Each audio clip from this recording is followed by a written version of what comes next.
Okay. Hello, everyone.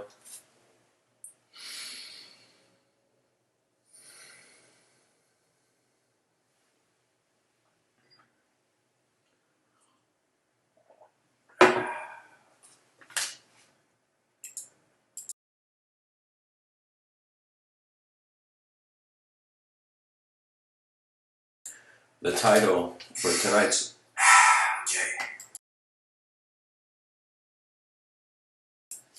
the title for tonight's episode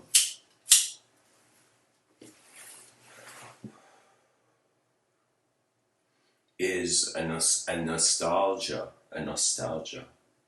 beyond time.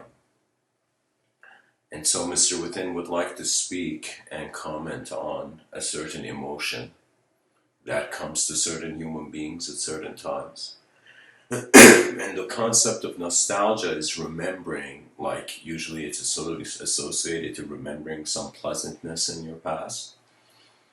But for me, there has been a nostalgia that I consider it the nostalgia of the inner realms, or the freedom that the inner realms once had.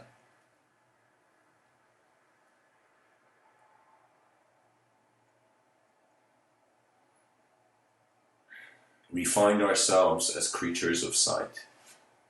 And I find that as we look at something, we in some sense discover the interconnectivity of that one moment with an existential landscape. That means existentially, we are all in the same field in some sense. But experientially, people are experiencing their own fields. And so what it is, it's as if every person's DNA gives them access to a certain vision of the world. Now, what the cool thing is that as human beings are evolving,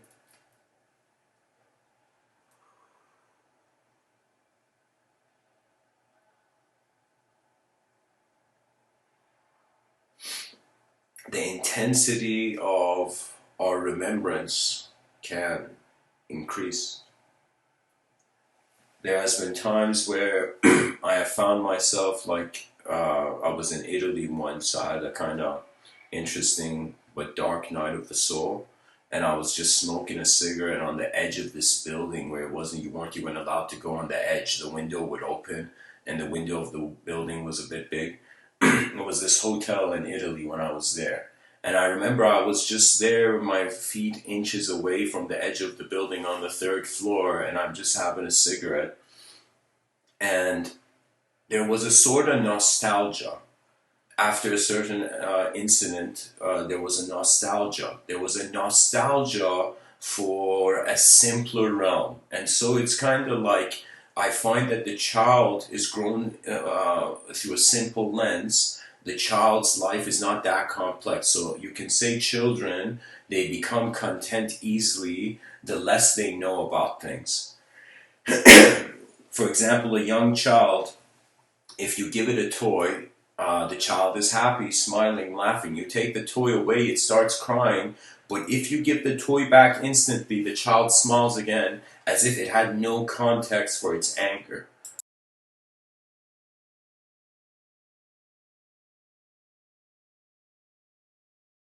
So I just want to point out that in our youth, we don't really have explanations for our emotions. Our emotions are image based or feeling based. I mean, what I mean by that is that, again, the child metaphor. The child, you give the toy, it's happy. You take the toy, it cries. And I find that that same thing is happening, but it's actually happening in the sense that human beings, their lives start off with a sort of simple meaning from their inner realms, but as they interact with the actual world, their inner realms has to take in the movements of the world. And so after some point, it's no longer the same simple world that it was when you were young, but it has, in some sense, you are seeing more of the battlefield. So there's a complexity. So I feel that the child's mindset is simple. As it grows in life, its mindset becomes more complex. It is aware of more movements. And so, in some sense, any time it wonders about happiness and joy, I think it is remembering, reverse engineering towards the simplicity of childhood. So I feel the heaven that most people It could even be religious people. I think that just the kind of happiness that most people want to go is to, believe it or not, I think it's an acceptance of their inner child. That means you might find someone and the guy's like, I'm going to be a billionaire, like some intense, heavy mindsets, and suddenly you begin to see this guy just didn't get hugged when he was young. Sometimes when you get rejected from certain realities, you do the opposite to prove to yourself.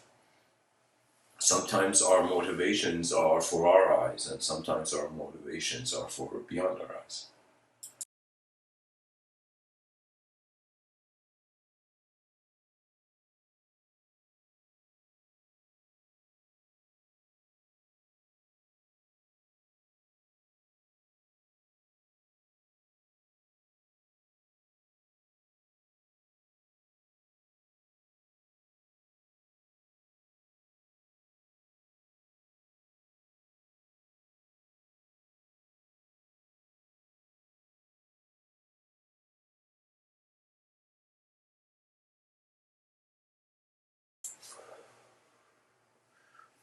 Many human beings, they take responsibility for the known dimensions of their experience, but they don't take responsibility for the unknown dimensions of their experience. And sometimes the feeling of being part of something more than what you have access to is really sometimes life's motivation or deep motivation.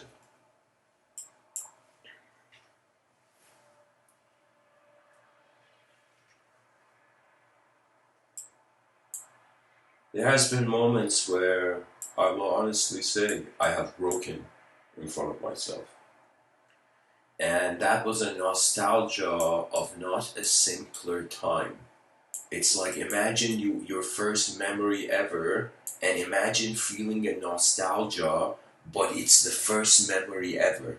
So that means your nostalgia is about before. So in some sense, imagine the earliest memory you have, and you have the sensation of a nostalgia before it.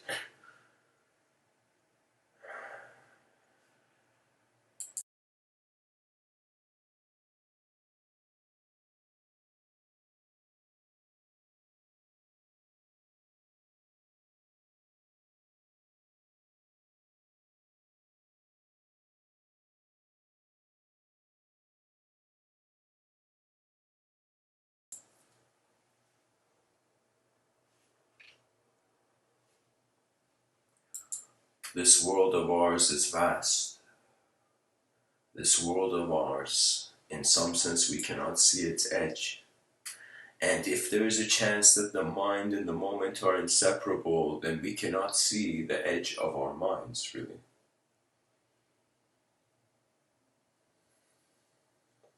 And usually, what tends to happen is, I think there are kind of three modes that come to me now of kind of explaining.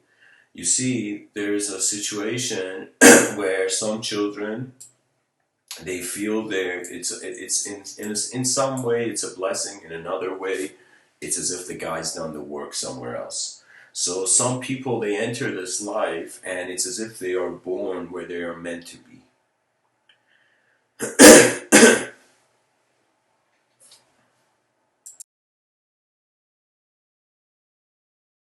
In other words, a sense of self emerges in the plane of existence and it is embraced by the world. So the world accepts your sense of self, then, or the moment, the reality of the moment.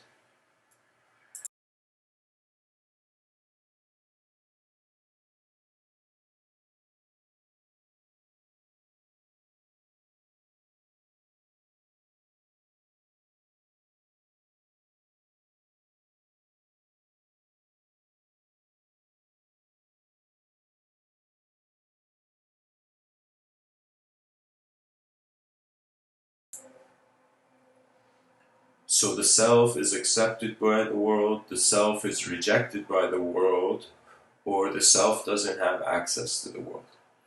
These are the three modes usually certain nostalgias the person can experience. There is the nostalgia of, in some sense, you could feel among a crowd of people, and you can suddenly feel very lonely. And you can in some sense be alone and suddenly feel the nostalgia of being with people. And there is a nostalgia, there's this quote, let me find it for you guys and read it. This quote was so fascinating because it was speaking about the destination of the mystic from a Sufi perspective, but the destination of the mystic was one where he was returning to his true nature.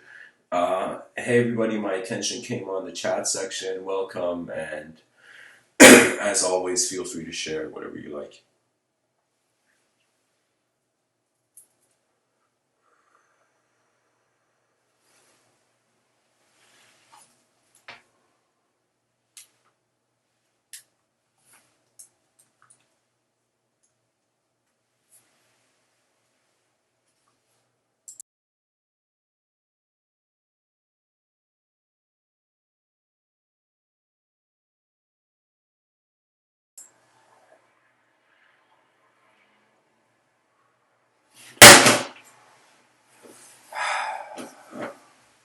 Gravity, why do you do this to my phone? Alright guys, here, I'm going to read the quote for you. And why isn't this phone charging right now? Isn't that a mystery? Okay, there we go. So guys, I'm going to read for you this quote. I don't remember who it's from, that's why I want to check the actual one for you. Alright, time to look at it.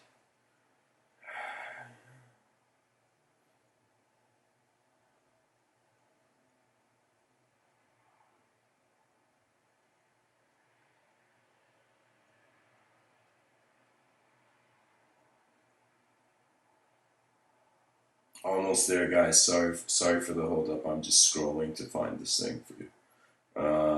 Almost there. Tell me where I'm almost there. My God, I have way too many posts.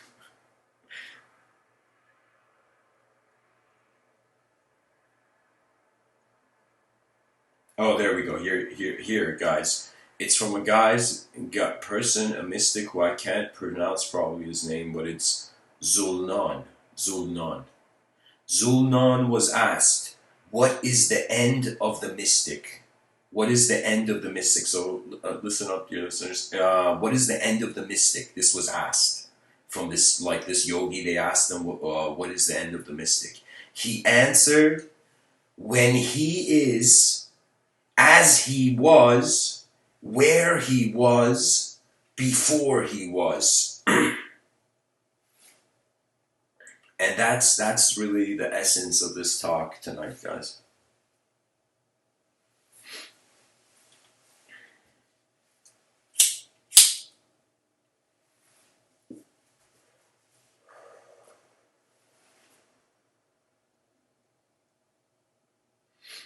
So in other words, what is the end result of mysticism?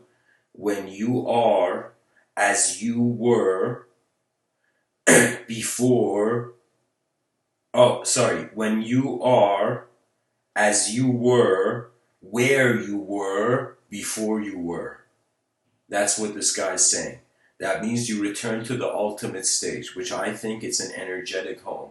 I feel that we're such intelligent beings that we are actually speaking through energy before we are speaking through concepts.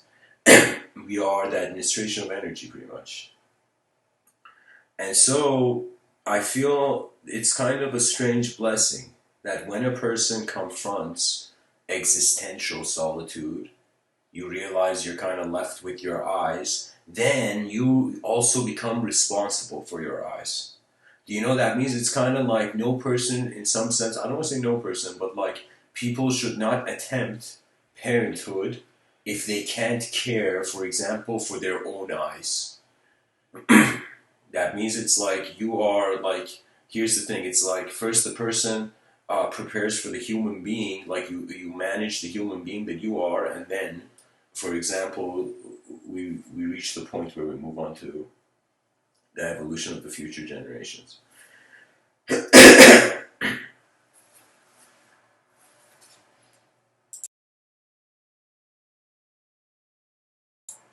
And you know, guys, I've noticed something.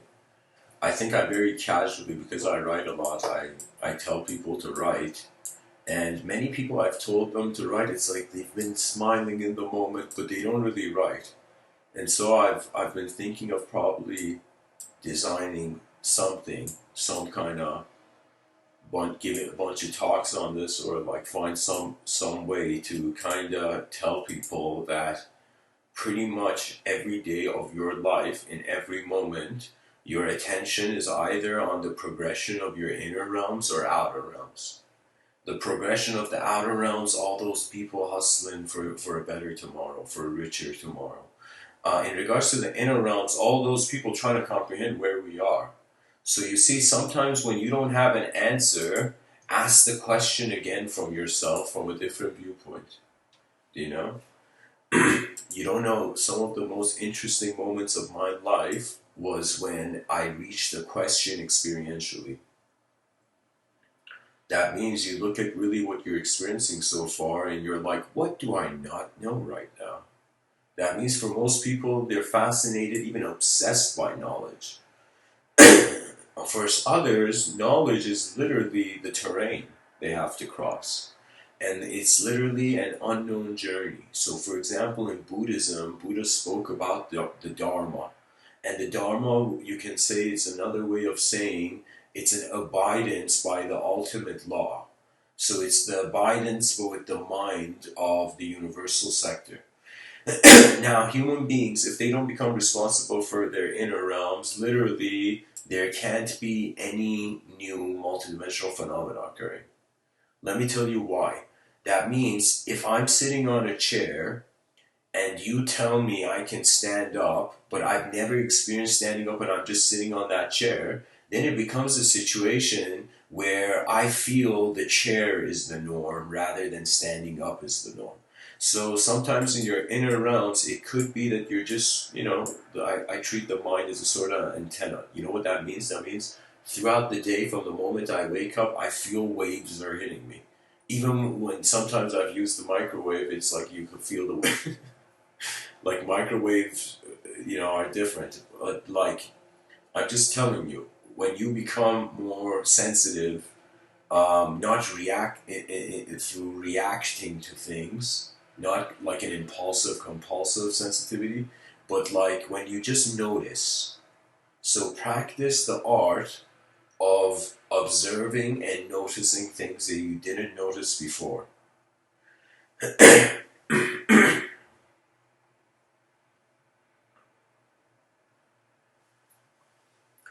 Anyways, there is a nostalgia. There's a nostalgia for even an imagined past. The person imagines what they could have done, and then they're like, oh, it could have been so nice that way or this way, but eventually life is literally like a weather report. That means people sharing their belief systems on some level, yes, it contributes to the evolution of what we can say about the world. But what the world is prior to speech.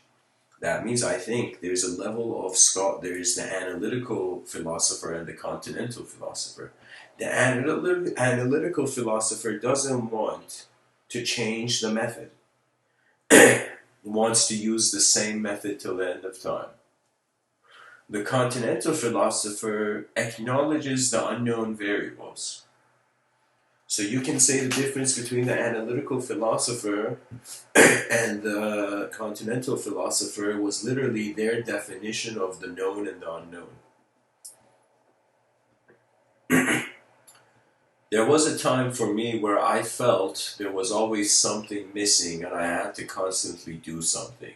Like don't think I'm sitting here and saying, guys, you don't have to go on a search in this life. This life is so mysterious on some level that you will inevitably find some way where you engage it or life engages you.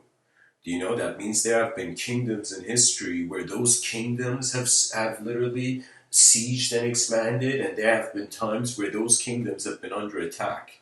For me, I realize I don't really like the imagery too much of violence and intense energy use and, in some sense, bloodshed and all that. So for me, I thought about this idea, like this playful thought experiment for myself, where I was like, if I was alive back in the day, and suddenly they came and they said the village is under attack, or in some sense, like you had to kind of be a general in the moment and kind of see what you could do with the situation.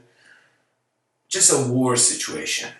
Like in my dreams, like once I dreamed, but it was like a first person perspective of me holding this samurai sword that was much longer than ones I've ever seen. And I was just in this dream state, moving it as if like my eyes were in a different character. So it was a very real experience. Like I retained the memory when I woke up. So when I thought about what would I do, I realized I would try to figure out as soon as possible what I can do. You see, after some point, I think youth culture, it feels everyone's watching it. Nowadays, it's strange. You know, it's the illusion of importance. The illusion of importance it generates based on the minds in the room. That means if there's 10 people in a room or 10 people on an island, and 9 of them say like fresh water is important, one of them says no, fresh water is important. But if all of them say fresh water isn't important, and one of them says, let's say, fresh water isn't, fresh water is, it would be a situation where even though you would be right, the environment has a voice. Now, the whole thing about life is as you as a creature, as a being, are going through various different environments, what from the environment changes you and what do you change from the environment? In my youth, when I say my youth, that means like pre-2011 pretty much. I was like, I'm happy karma kind of prevented me from walking certain roads. Because let me tell you what's worse than being ignorant. Being ignorant and signing up for a lot of work. So that means the more important your position in any organization or in, I don't know, even in your own business, let's say, the more decision making falls on you, and the more that decision making requires precise research. But it's not research just in a linear way. It's experiential.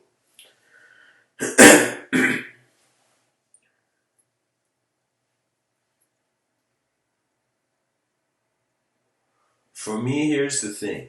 Like, I looked at history and I'm like, whoa, you telling me all these human beings are being born, endlessly human beings are being born, and they're all communicating in different ways, and their inner realms have a different constitution. And I was like, what does life want from me? Usually, most people think, what do I want from life? They go and make a list. But ask yourself, what could life want from you? And one conclusion perhaps you may come to is that you can't conceive it. So it is better to be honest than artificial. I will tell you this. Because when you're artificial, you fragment your psyche.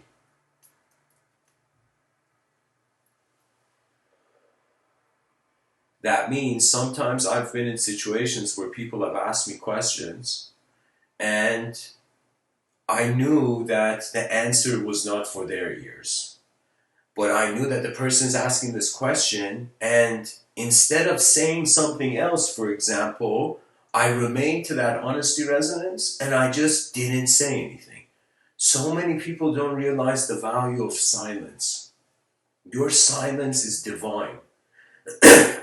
Because this linguistic simulation is projected out of noise.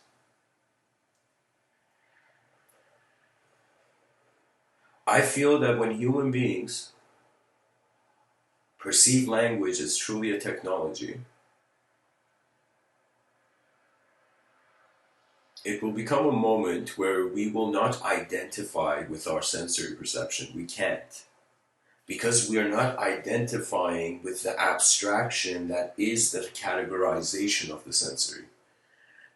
So it's like on some level, yeah, we're not a thought. We're actually here as some physical creature. But on another level, the meaning we see in the world, this cup in front of me that I'm calling a cup, the word cup, the concept cup, actually have nothing to do with the cup.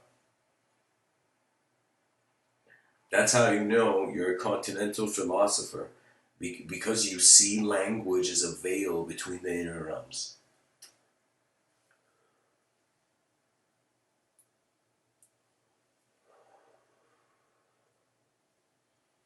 There was a man, if I remember his name correctly, his name was Jacques Lacan. And Jacques Lacan spoke about how one of the most crucial moments where the individual consciousness really takes shape for a child is when that child notices itself in the mirror. If you go look at really young puppies and kittens, those puppies and kittens can't tell apart that what's in the mirror is not them. Even a super young baby might not be able to tell apart, like a couple month old baby. But I'm saying, like, it's a recognition thing. So, for example, I saw this video on YouTube. It was about this scientist baby. Literally, I think that was the video title. And this baby was incredible. This young child, do you know, it was in this science kind of Facebook page. You know, I'll tell you guys, one of my hobbies is endlessly to see where technology is going.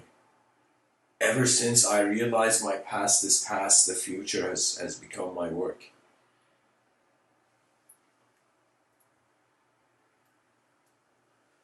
So, anyways, this scientist baby was pretty much testing. What the baby did was it threw a cushion onto the ground, and then if I remember correctly, the baby tested something on the cushion or something, or the baby was on the bed. It threw a cushion down. This couple-month-old kid, okay, and it jumped on the cushion. Like, for a super young kid, as a psychologist, you looking at that, you're like, what the, like, that young kid is it's its sensitivity. Our intelligence is not just based on how we can define the self, which is how knowledge is being taught in school. It's about how we are aware of how the intelligence is there. Because if we are not aware, you don't have control. Right now, if you're not aware that your window of your house is open, do you know you have no control over it? But the moment it enters the proximity of your consciousness, or you suddenly remember it in your subjective realms, in your inner realms, then you suddenly it becomes important. So that's what I'm saying, guys. Like, don't get too fooled by the world. And no, it's kind of on a rock in the middle of nowhere. Language has a strange hollowness to it where every person's experience is animating its meaning. So after some point, when you realize you have your eyes, life takes a different turn. Like, let me tell you, there's so many mystics and yogis um, who, in some sense, people were like, what kind of life is this, man? You're just living a secular, celibate life? What about the greater dimensions of life? What about the greater pleasures of life? You know, what about, growing old in love and whatnot? You know, like in ancient times, guys, the idea of marriage was that it takes a lifetime to get to know someone, you know? That means nowadays people are so selective of the surface that they don't actually see each other. That's why I'm saying the dating of the modern world is very blind unless people can step out of it into their own bubble. That means I think the most important thing is it's like, you see, context is super important in life because context suggests how the concept is held. So anything I have ever studied in my life, I've wondered about what the context of that meaning is and what the concept is. Okay? And when you realize right now, an example of that would be the identity, yours, whatever you consider yourself, is like the main concept of the moment. And so the context is the world. So when we think of life, for example, we just think we're atoms hovering in the middle of nowhere and humanhood is a hallucination of electrons. Like, that's when we feel the context is simulating the concept. That's why materialism is just going to make us feel more and more in a dream. Because it's choosing to see emptiness as emptiness. It's choosing to declare nothing in a universe that's changing everything. This is why the nihilistic trap in philosophy, there's a danger to it. The danger is you actually go in a cave and then you forget you're in a cave and you think the world has no meaning. But you got to just navigate your attention out of that mindset. You see, this is strange. I dare to do something that, believe it or not, I patted myself on the back when I did. And that was that I began to not be afraid of wondering if my intelligence was a machine, how I would conduct it. You see, like anybody who can play an instrument very well, I'll tell you, you can also drive very well. Because you have a familiarity with not resisting the rhythms of your own nature.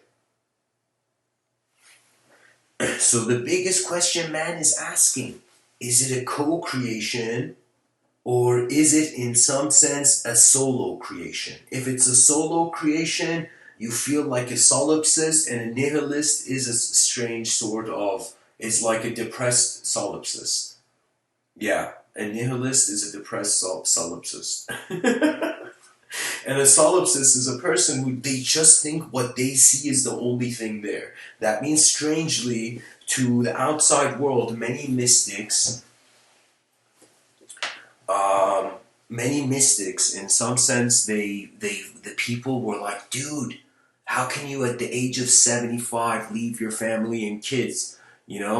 I mean, like, 75, it's probably a good time to ask questions about the mind, but like, I'm saying, like, there have been traditions where people value truth over the fetishism, over subjective display and objective display.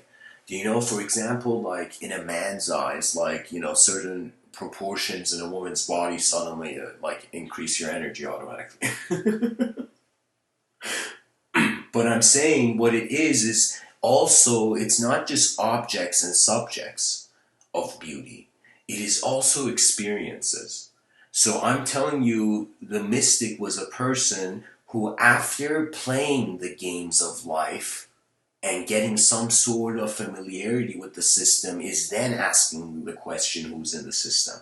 And we have feared this. Do you know?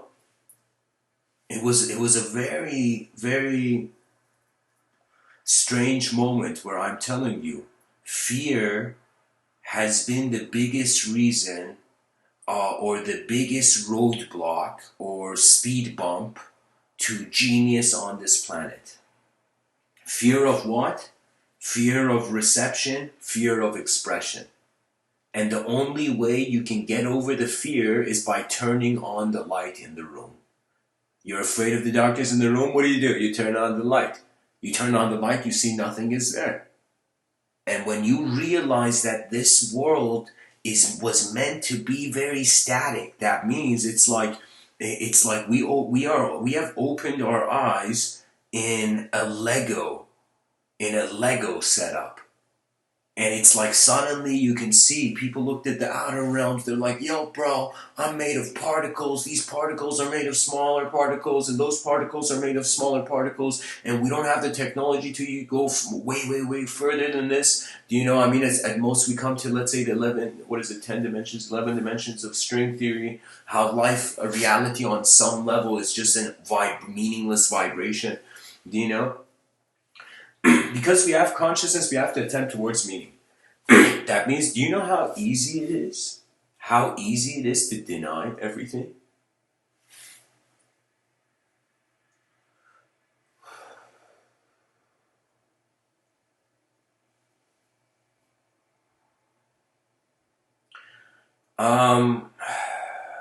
So guys, Justin King asks a question in the chat section. So Justin King, So you're the king of all Justins in the world. I'm joking, man. Justice says, what do you think about the pursuit of money? So interesting. The concept of money, guys. I was raised in in a more higher middle class kind of family, and also in a very Persian culture infused household. So when I'm speaking to you, I'm kind of like a character between different behavioral realities. But the thing is that some people have asked me,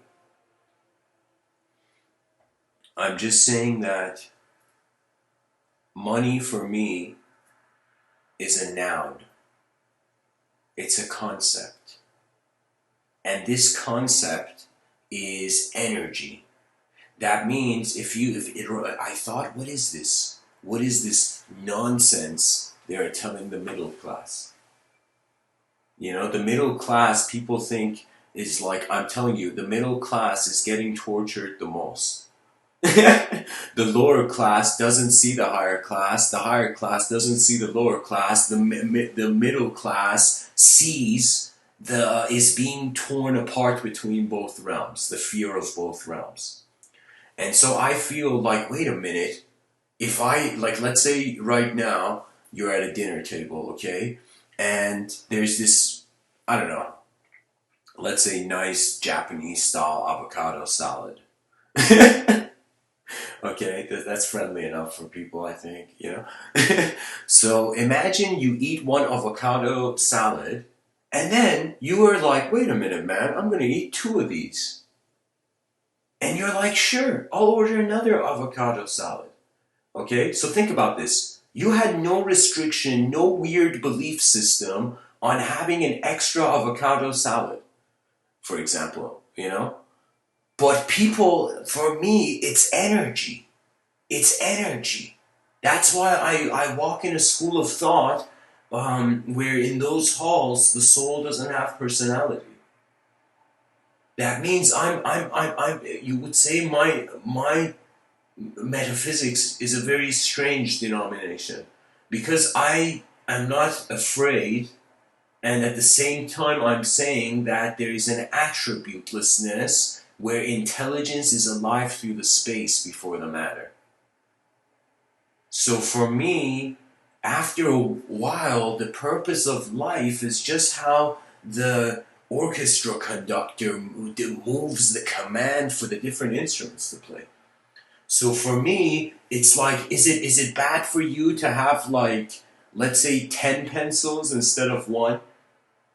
The middle class is being said, you can have 2, and if you have more than 2, you become a bad man.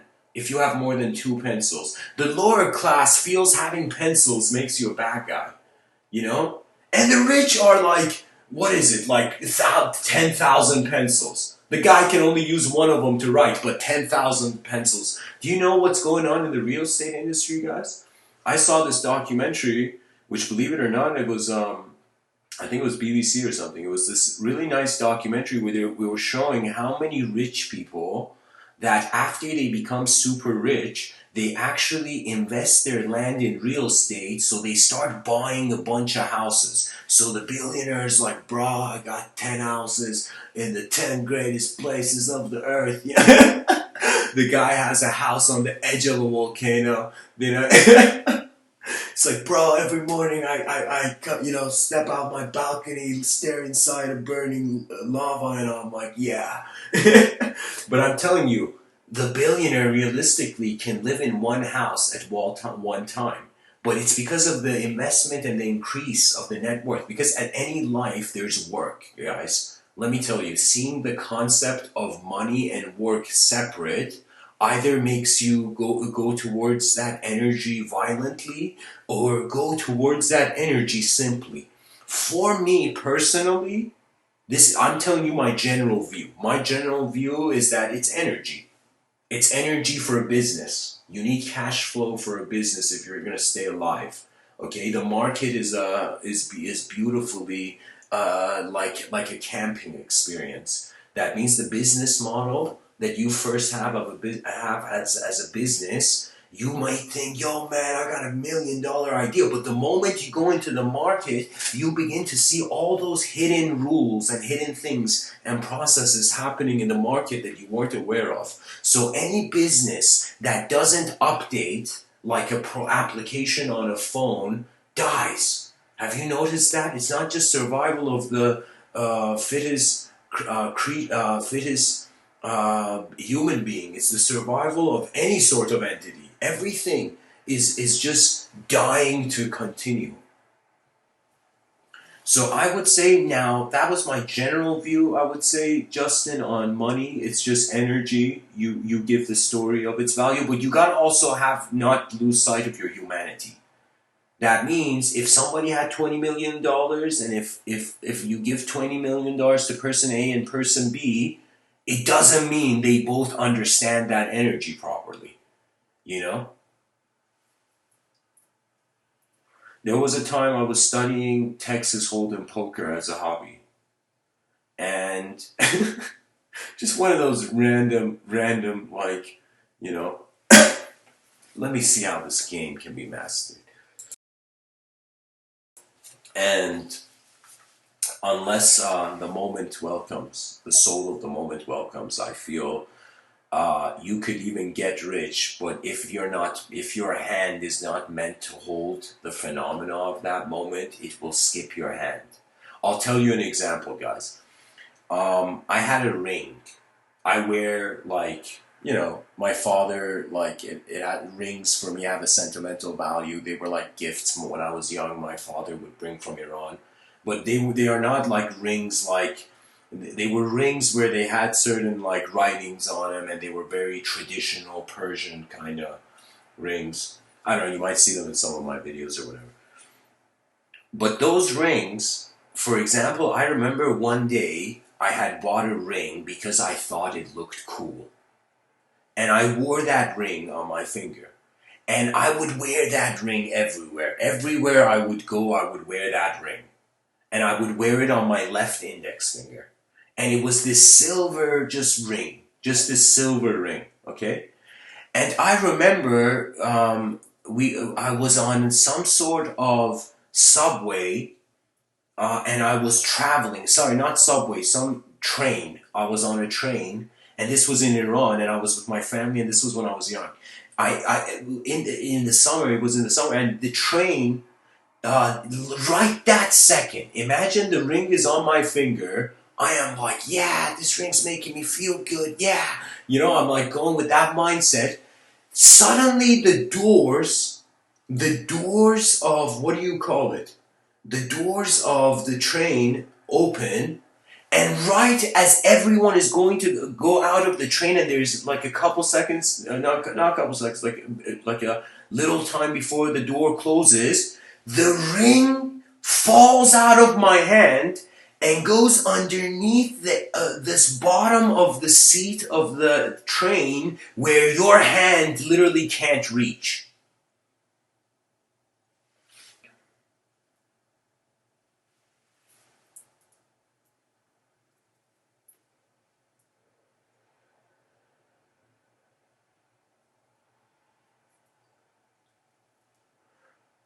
You know what it is, guys? I'm just telling you that you gotta feel the heartbeat of the moment.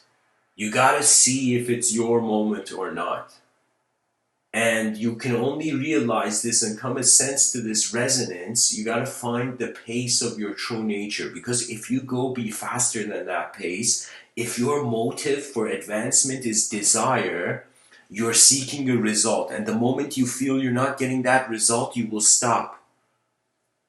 That means you gotta just relax and realize this world is two views on it. It's lifeless or it's alive. Because I treat it alive, behavior is important. That means even if you were a businessman and you conducted a business, you find this in Eastern businessmen, in Western businessmen, you don't. You know, Western businessmen, they're like like how Louis has this important statement, one of the Louis kings, I think Louis the 14th, 13th, one of those Louis. When he came in power, they're like, sir, what's your political plan? And he's like, I am the state. It's a very important quote in politics. I am the state. A certain moment in history, the leader said, I am. It's my meaning. It's my truth. I am the one who just makes myself. Do you see, like, zero discretion about, whoa, dude, there's a system here before you open your eyes. Calm down about your eyes. You know? That's the discretion. So I would say sometimes in life, yeah, there's some moments that reject you. And that rejection, it's up to you. If you feel like you should continue, continue. If you feel you shouldn't, then find a new road. You know how many times in life, guys, I thought I was meant to be something only for life to be like, like, no. Life was like, yo, man, don't think you're gonna be that, and I was like, why life, why? And it was life's like, because you're meant to extract certain experiences. You see, the past has a value. That means you can't write it on your resume, but imagine the boss, you go to an employer, and the employer's like, tell me about yourself. And imagine even you're a person who entertains metaphysics, and you're like, sure, I was born from the heart of a dying star, and suddenly, in some sense, after the Big Bang, I, in some sense, found myself through a millisecond of cosmic inflation becoming galaxies, and after billions of years it took me to evolve and become this. Then I was born, and then I lived, and now I'm here, a 4 billion-year-old evolutionary process looking for work. And the boss is gonna be either like, either it's gonna be like, all right, you have personality, I'll hire you, or the employer's gonna be like, you might, well, if you join, you might take my job.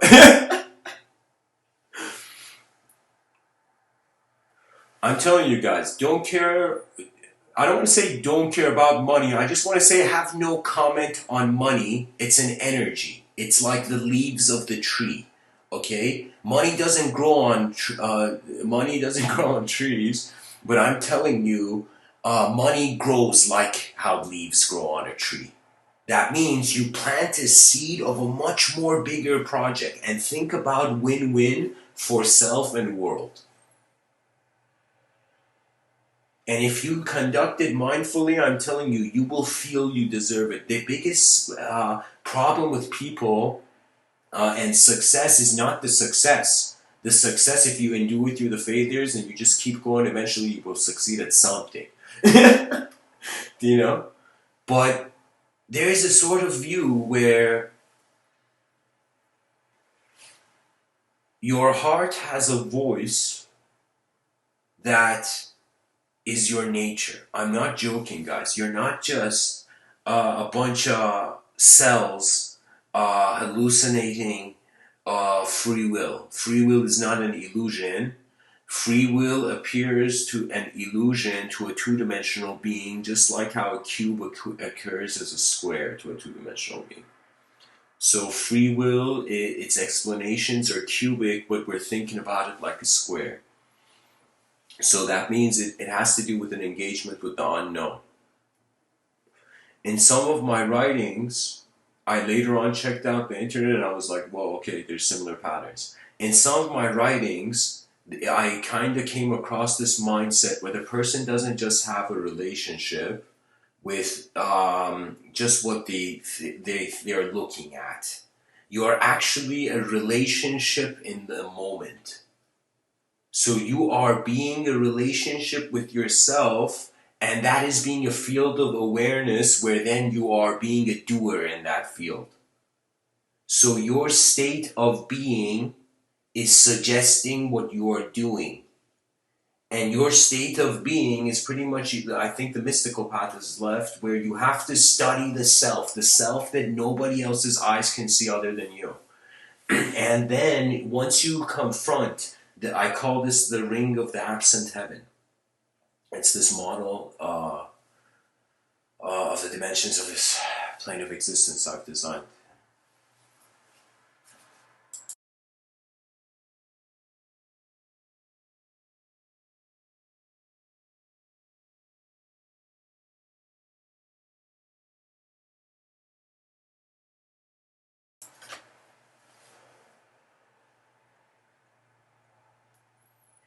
I'm going to share with you a story before I share the ring of the absent heaven. But the ring of absent heaven was pretty much this idea that zero and infinity are two sides of the same coin.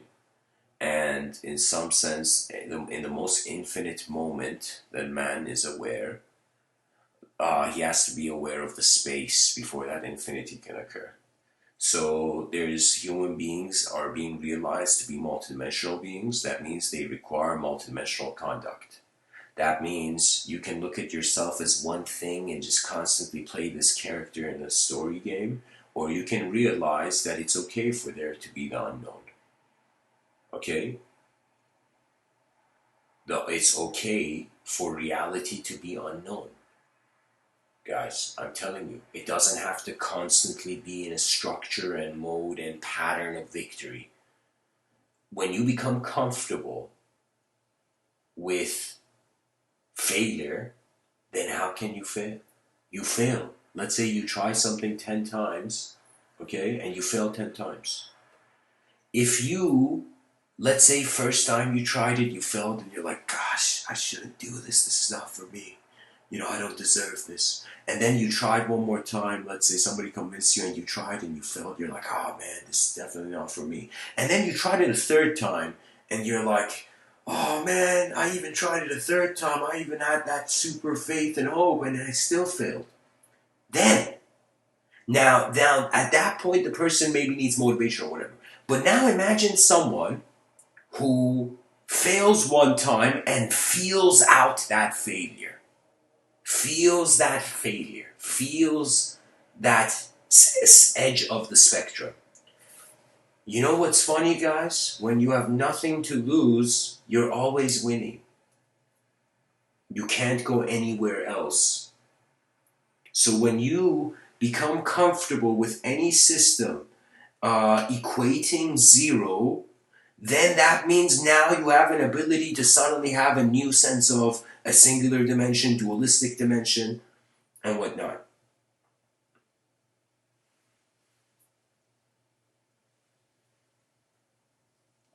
It's as if, here's the thing, Mr. Within's going to say, imagine someone in this world right now, whoever you are listening, someone you really love or at some point loved. I want you to just wonder a memory. It could be even someone in the future. Maybe you haven't experienced love, but let's say you can imagine if you fell in love in the future, what it would be if you don't have a real memory. But I'm just saying, just imagine. Imagine someone where this person, if they were near you, you would show them the ultimate love. Imagine your siblings, family, whatever, friends, whatever. It could even be your pet. It could be anything. Now, I want to ask you a question. So first, dear listener, just imagine. Reach that image in your inner realms. And when you're in, I hope, like, it should be instant for everybody. Like, you know, and just, I want you to imagine a moment where you are loving with a direction. And so imagine that love. Imagine that love you're showing to that person you're holding in your mind, or what you're holding in your mind. It could even be an idea. Maybe a religious person hearing me. It could be the love of God, love of moment. If you're Zen, I don't know. What, like, I'm just saying. Now ask yourself this question after you in your inner realms have witnessed yourself showing that love to that being in your mind. I want you to now ask this question from yourself and wonder about it really. Are you loving, can you love yourself with the same intensity that you're loving that other person? That's Mr. Within's resolution to this thought experiment. I just wanted to make the listener notice that there can be times where you're living for the world. This was something where I kind of fell into this pattern, where I stopped caring for my personal being, because I saw something that I felt it was the evolution of the person. I'm saying that it's as if asking this: how can others give me freedom if I cannot give it to myself first? Or how can I give freedom if I cannot give it to myself? What that means is the soul is not meant to become dependent to stories outside of its range of experience. The being is meant to become independent. That means the whole mystical quest was finding a state of mind. It was like pretty much if you were back in the day, this was mysticism. Some dude would come up to you, he'd be like, yo man, legend has it that there is a state of being where there is unconditional truth and nothing, you suffer no longer. And people were like, word, you serious, man? And the guy's like, yeah. And he's like, where did we find this? He's like, I heard this guy named Buddha figured this out. Let's go check it out. And that was like, do you see what I mean? I'm trying to kind of animate it, but I'm saying what the Buddha discovered, what the prophets discovered, was the most evolutionary idea at the time.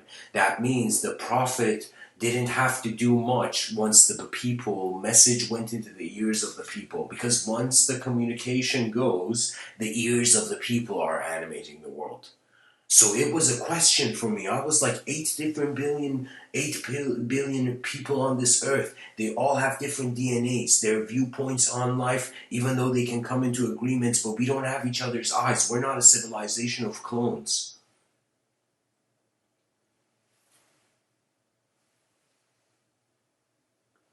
That means we are in the same place, but we can never see it in the same way. I am telling you, an era is coming forth. It is the era of advanced communication. It is the era where the human being, suffering has come to the brim of the cup, and the human being suddenly is pushed like an animal to the corner of its morality, where it's realizing it has the option of walking in hell or walking in heaven, archetypally. And so you can choose. You can choose to become the shadow of the moment, and you can choose to become the light of the moment. Now, these are archaic ideas. What that means is that anywhere where you see, like, here's the thing, guys. You would notice that, for example, in the archaic idea of the person would get possessed by darkness, what that would mean is they would stop caring of how the light was in their eyes. There is a level of metaphysics that the person has all their playful ideology, but then they suddenly see the door of direct experience. Or another way of saying that, you can say Aldous Huxley kind of pointed to it, where he said, there are things known, and there are things unknown. And in between are the doors of perception.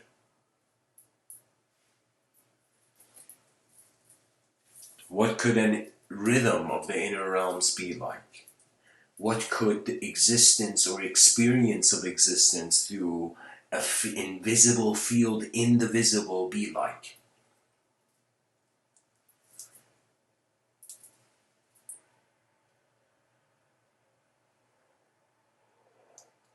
Remember, guys, Ludwig Wittgenstein said the limits of my language are the limits of my world. And the poet Hafiz from 700 years ago said, the words you speak become the house you live in.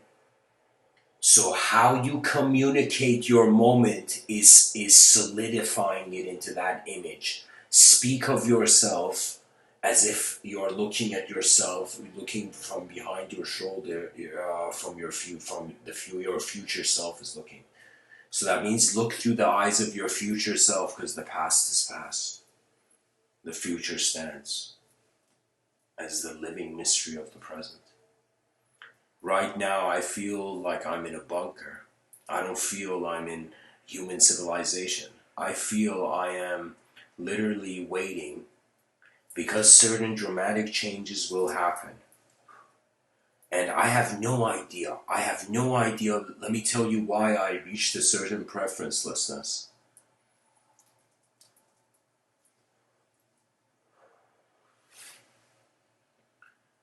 I stopped caring for thought, and in that silence, I felt the presence of the mind of the moment. I did realize the simultaneity of location and non-locality, the codependence of the concepts. I realized the game of duality, the wheels and gears of dualism that language moves through. I realized how the karma was chained to the archetypal shape. And what does that mean?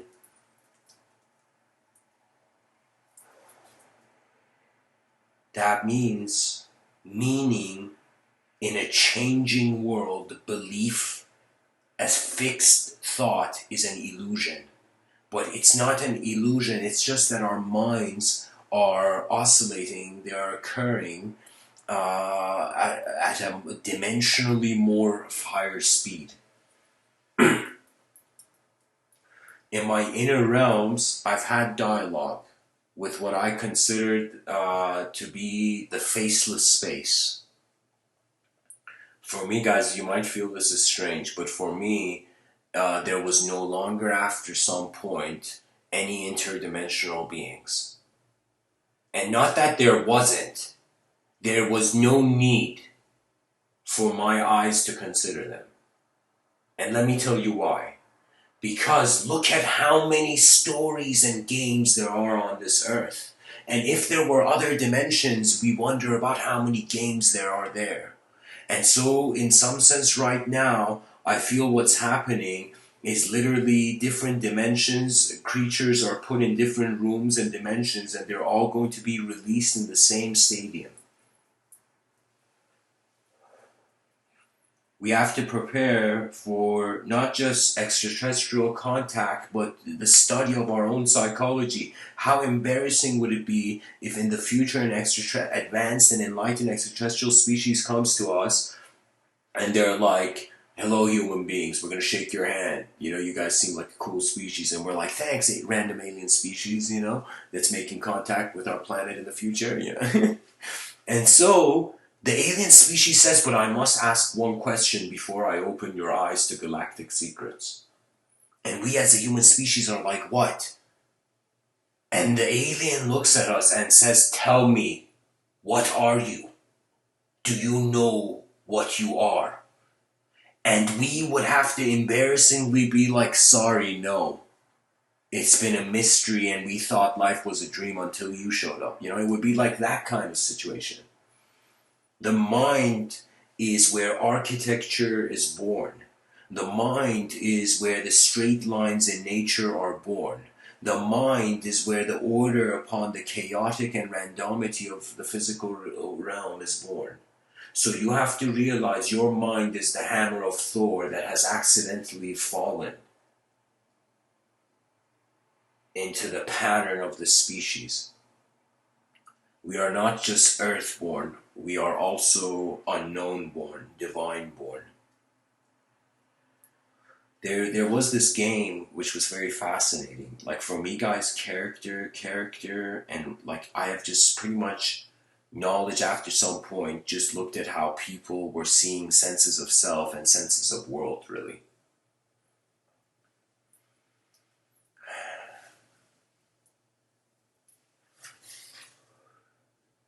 Your moment can feel like a strange night's watch, but it's not. It's a different night's watch than Game of Thrones. You're just watching the night, wondering about the abyss and the mysteries of higher dimensional space and being.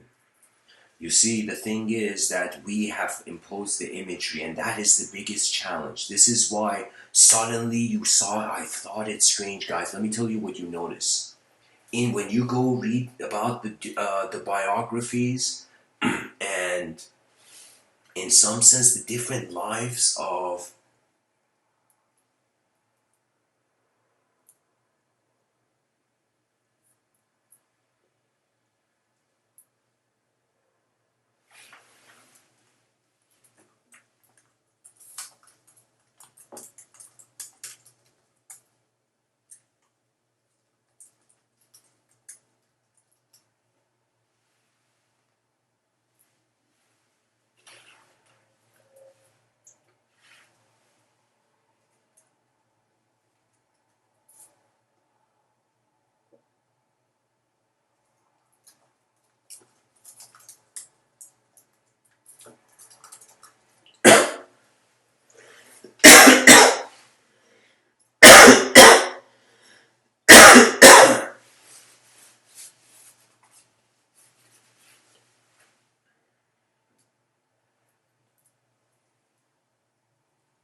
A mind at peace is a mind that doesn't fear its pieces. You will only be content when you realize that you are required as part of the engagement of the moment. Similar to the unity of two flames. Imagine you saw two candle flames connecting to one another. You know what you would see? You would see the infusion of the blue field with the blue field and the yellow field with the yellow.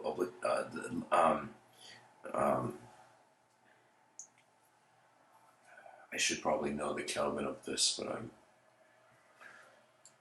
Anyways, guys, for example, the candle has different temperatures in different parts of it. The candle flame. I'm just saying the integration of light. That is the integration of mind. The efficient administration of biological cells on this earth. For one moment, just forget the names, the psychology, the philosophy, and the beliefs of all human beings. Forget even their individuality. They are just cellular activity on some level. So we technically have to continue cellularly.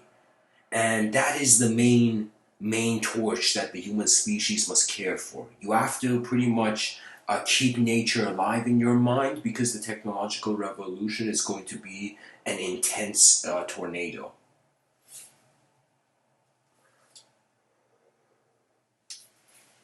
I feel that in 10 years, we require advanced communicators to realize win-win is the only path. It is not enough to define human living as just living for the inner realms. What that means is you either choose to see something different or you remain in the halls of those ideology. We have to prepare for literally in like I've kind of given a prediction that in 3,600 years, in 2,600 years, specifically that number, we're going to make our first efforts towards interstellar, strangely humanization. We're going to overpopulate and fill up the galaxy. Best case scenario. Worst case scenario, the curtains are pulled. So we have to realize that our ancestors all lived for something and they left behind something, and it's this civilization. So I am telling you, just be simple enough to care for your world and just walk towards it. And true wealth is the wealth where your intuition grants you your access. If your conscience and intuition don't grant you access, that money is going to run away from you as if it never belonged to you. I'm telling you, your attitude is an algorithm to how you receive your karma. Is literally the patternology of it. By the way, anybody listening, feel free to ask anything. I'm trying to encourage people constantly to treat the chat section here as a school of Athens 2.0. I kind of had this idea where I'm like, why should we just keep the glory of the debates that would occur in the school of Athens? Imagine back in the time in ancient Greece, guys, how awesome would it be? Imagine you were like, let's say, a novice philosopher or something who had just heard of the idea of philosophy and you were pulled to it and you were like so new. And suddenly your friend who was more aware of the school of Athens, he's like, bro, come on, we gotta go check it out. Diogenes and Plato are, through the spirit of rhetoric, are communicating.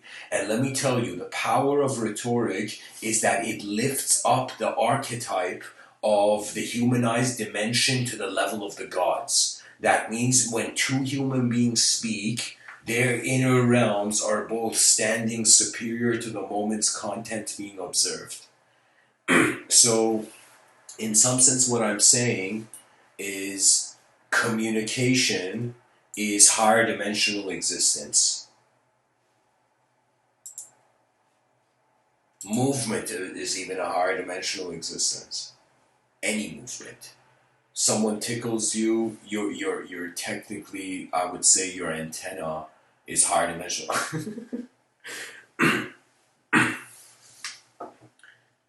Imagine, guys, imagine like scientists one day, they're like, we have realized tickling leads to supreme enlightenment scientifically.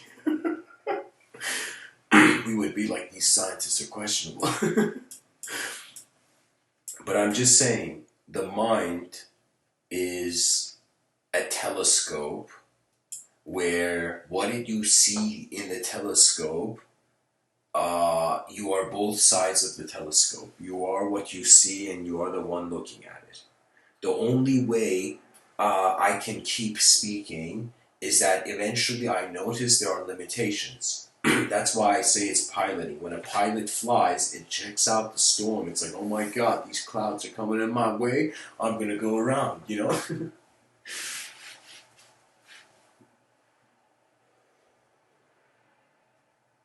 Like I'm telling you, if I was born 2,600 years from now, I would probably be in a sky city trying to recruit people to pilot for recruit pilots for interstellar travel. Like I'm telling you, ideas come and go. When you realize the self is just the presence of energy being conscious of itself, so scientifically energy cannot be created or destroyed. We say human beings are made of energy. Human beings are conscious of themselves somehow. So technically we are energy on all levels being conscious of itself in one moment. Okay?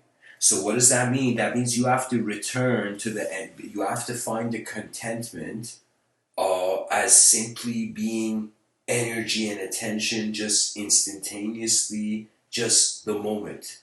You have to find endless patience. You have to go climb that mountain first.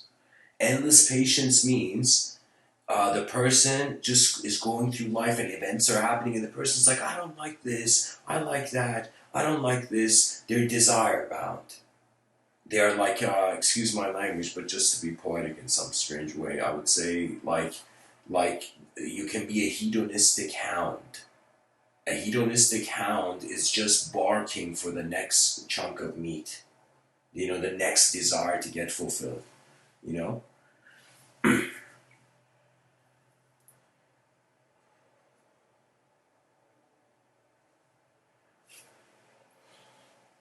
for me, a masterpiece has its own life.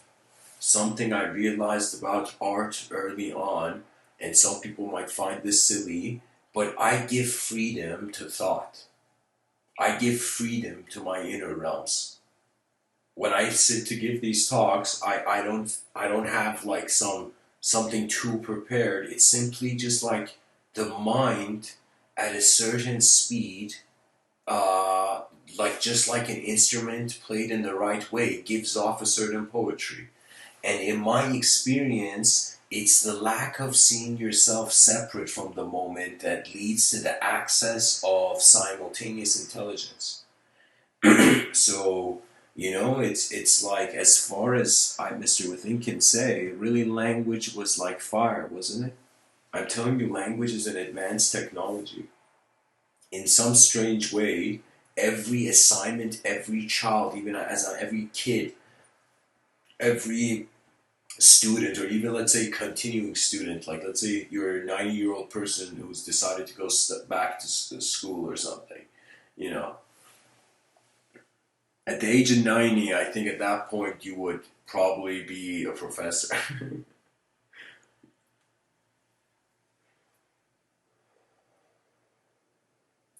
I'm just saying, like, after some point, you just realize it's stuff moving and we are directing it.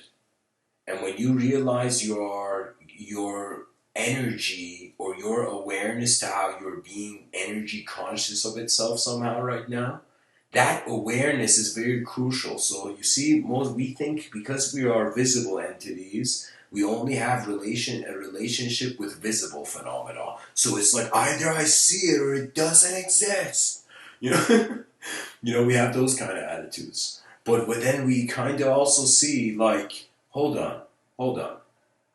What if we are not 100% a visible entity. So in that case, interacting with a non-visible entity makes sense because you are also existing in that dimension. Um,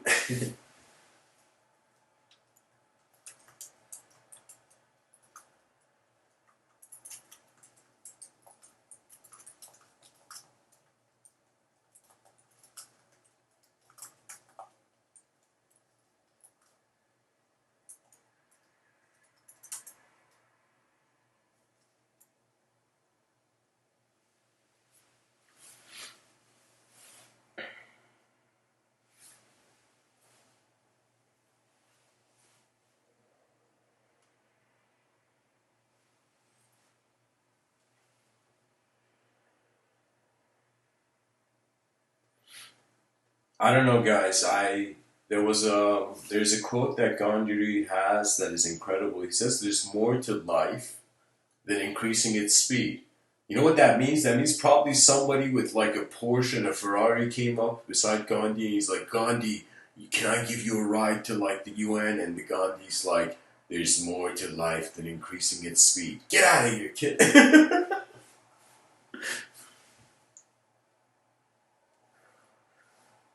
Guys, really, I'm telling you this. All problems arise because you feel you are not in charge. All problems arise because something has made you feel you can't do something. All problems arise because you have allowed the problem's existence to be more important than the problem's non-existence. For me, when my mind goes into a certain state now, it's like there's a sensitivity to it where it's like momentary. Here's an idea. Like,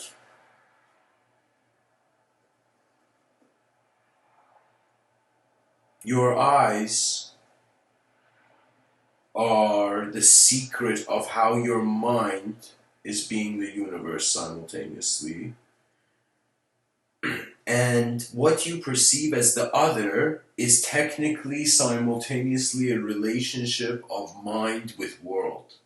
So I'm telling you, your mind has a relationship with phenomena where it's being the world, and your mind has a relationship with, in some sense, phenomena where it's being the self. You are simultaneously being everything that you're thinking you're not in your inner realms.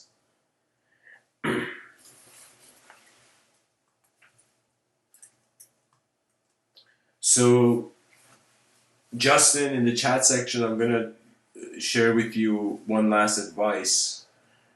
First of all, somebody told me this years ago. Bless her. She was a strange angel of my moment. She told me. I asked her a very deep question, and she said, "The answer comes from within." And it took me a while. She was so ahead of me. She was so. Sometimes it's so incredible when you see people more successful than you. It gives you a strange honor, as if like nice. It's like a certain battalion of the human species is marching properly into the unknown. For me, it's like you gotta, after some point, realize, think about it. Even in regards to education, you can endlessly update. Do you know? I can literally just occupy my whole life with just reading articles on the internet. You know how many articles there are? So after some point, the person has processed enough and then asks themselves this question, that if every day happens once, if I am alive in this way once, if I get to experience these eyes and this phenomenology once in this way, what is important to me? That means literally what I think is the biggest problem is that people are in the same moment they're entertaining an inefficient self, they don't realize that's the same time you could see an efficient self. The Zen master says climb a mountain by starting at the top. That means your attitude, it's like this. At the end of the day, a person's character is really what they're looking at. Do you know? It's like that moment where you see in literature, in different works of literature, where it's as if the person was in love with someone, but suddenly sees that lover, it doesn't belong to him, you know? So what that means is, it's like love is an inner realm and outer realm phenomenon. It's literally, you see something in your outer realms that's making your inner realms behave uncommon, you know? Its impact. Like, true love is like something, like it's like a signal that instantly received shifts priority, you know?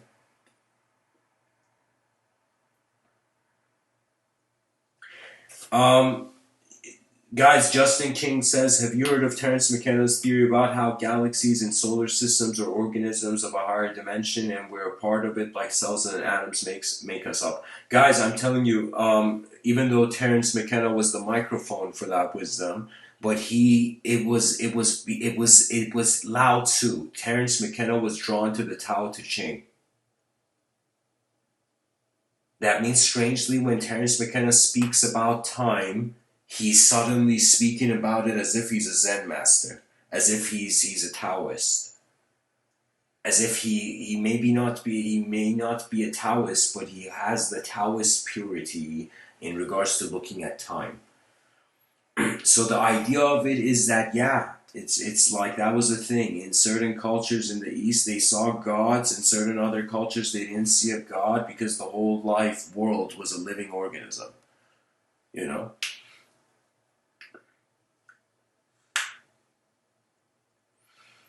Remembering sight's origin. You are a creature of sight. In your sight, there's stuff, there's phenomena, and there's even subtler stuff, let's say, as Hegel, this German philosopher, would say, internal objects. So your thoughts are inner objects. You can't touch them, but you can see them. You have access, if you can close your eyes, and there's no light going in your eyes, but you can see an image of light.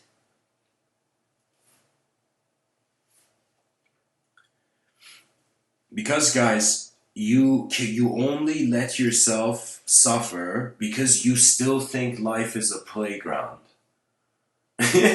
When you see it's a multidimensional battlefield, there is no I don't know what these like. After some point, you can totally see there's no such thing as archetypes. There's just events where our engagement as a moment of energy and attention with animates us. So in life, you can pretty much do two things: you either change yourself, or the world changes before the self. Or the one of the most notable and honorable options is, as you change yourself, it is a change of your world. So Gandhi, you could say, in India, I don't know how many people know the story about Gandhi, but Gandhi was one of the most incredible mystics in history. He was a mystic. Gandhi wasn't, even though he had background in law, but he wasn't, he was a mystic. Because he wanted to keep alive the wealth of Indian wisdom. Guys, right now, India, I'm telling you, India has so much potential as a nation, but it is too devout to its past, so modernity will have a bigger clash of titans there. Because Indian thought perceived, like, just like how Justin is asking about the whole world being an entity, like, what do you know, like,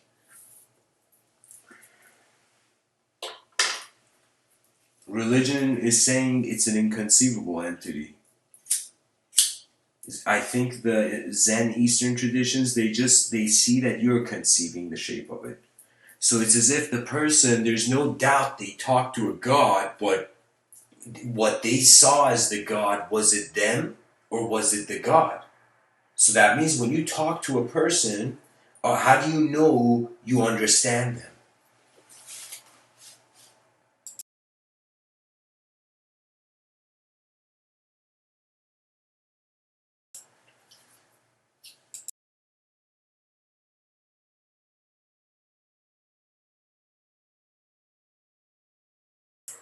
Guys, there's nothing wrong, by the way, with the ego.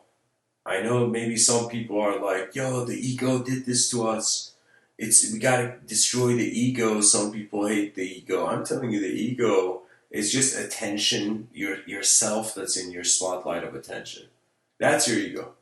And when you realize that attention is the focal point of existential being, then that attention becomes a body in your inner realms. So the metaphysician, they asked him, tell us, show us your research. And he's like, can you read the language of silence? And the person's like, what do you mean? And the guy threw an empty, like unopened packet of printer paper, and he's like, that's my research. The metaphysics was before conception, before the paper was opened. What was there? That's the metaphysics. I don't know, guys. When I wake up, really, of course, I attend my personal dimensions and then my, in some sense, collective contributions. Because people, when they ask them why you're working, if your answer is money, then that means you haven't seen anything more interesting than money to work for, to live for, to direct your attention to. I feel a human being that finds contentment sees more of the world than a turbulent, bewildered beast.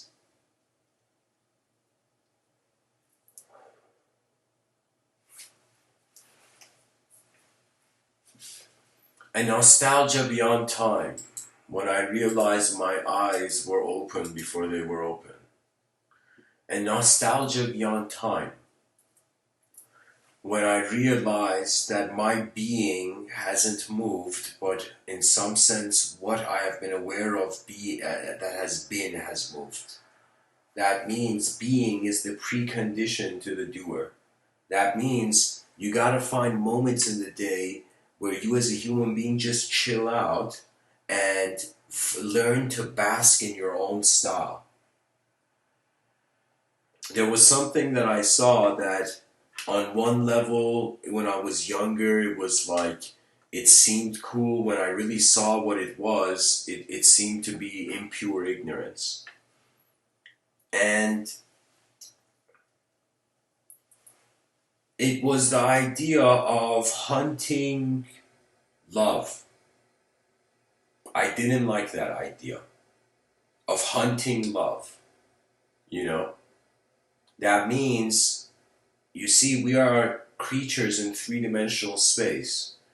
We arrive in different formats, in different forms, literally, and we also arrive with different capabilities and potentials. In a lot of my own writings, I suggest that right now, every person alive is the neuron in the mind of an endlessly advancing civilization. Like, if we care for something, it's for the continuity of this DNA, you know? So for me, I don't even, like, let me tell you, there's a fascination you find, a groundedness you find in science. Now, when you apply the scientific method to inner phenomena, to an internal object, then you learn to, in some sense, have speed.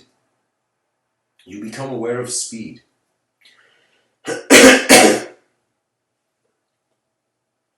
Anyways, a story I never fully finished. It's a Vedic story. There's this disciple, um, and there's this guru with his disciples in the forest.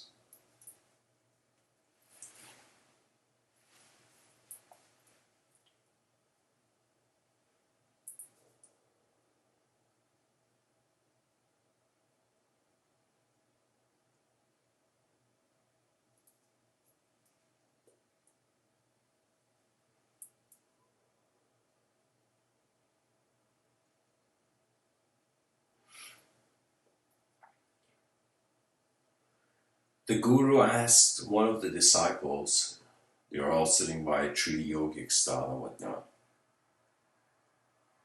He says, here's a bucket, wooden bucket, go get water for the whole crew. And the disciple says, where's the address? And he says, you are enough aware of nature to hear, you will find it. Trust your intuition, just walk that way, you know. So the guru gives this man a bucket, this disciple, and says, just points just one way, just like as if just with one direction, points in one direction, says, go that way and you'll find it. This guy is walking and walking, he's like, oh my God, I gotta find a river right now. Yeah. And the guy suddenly starts listening to the stillness of the moment, and suddenly hears the sound of the river closer and closer and closer.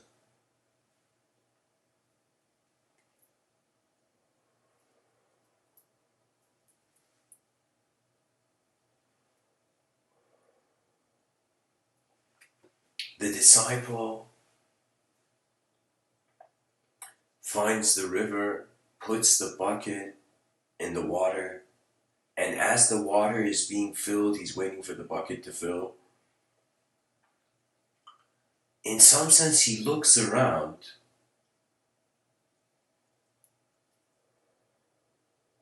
and to his left, he sees what for him is divine. And he sees the most beautiful girl, beautiful woman he's ever seen in his life. And back in the day, imagine being a yogi who's renounced life to go, in some sense, be with the mind of the gods. You are, in some sense, like suddenly he sees this divine beauty in this woman. And it's not the divine beauty of her, he doesn't know who she is, but in his mind, he sees a divine beauty.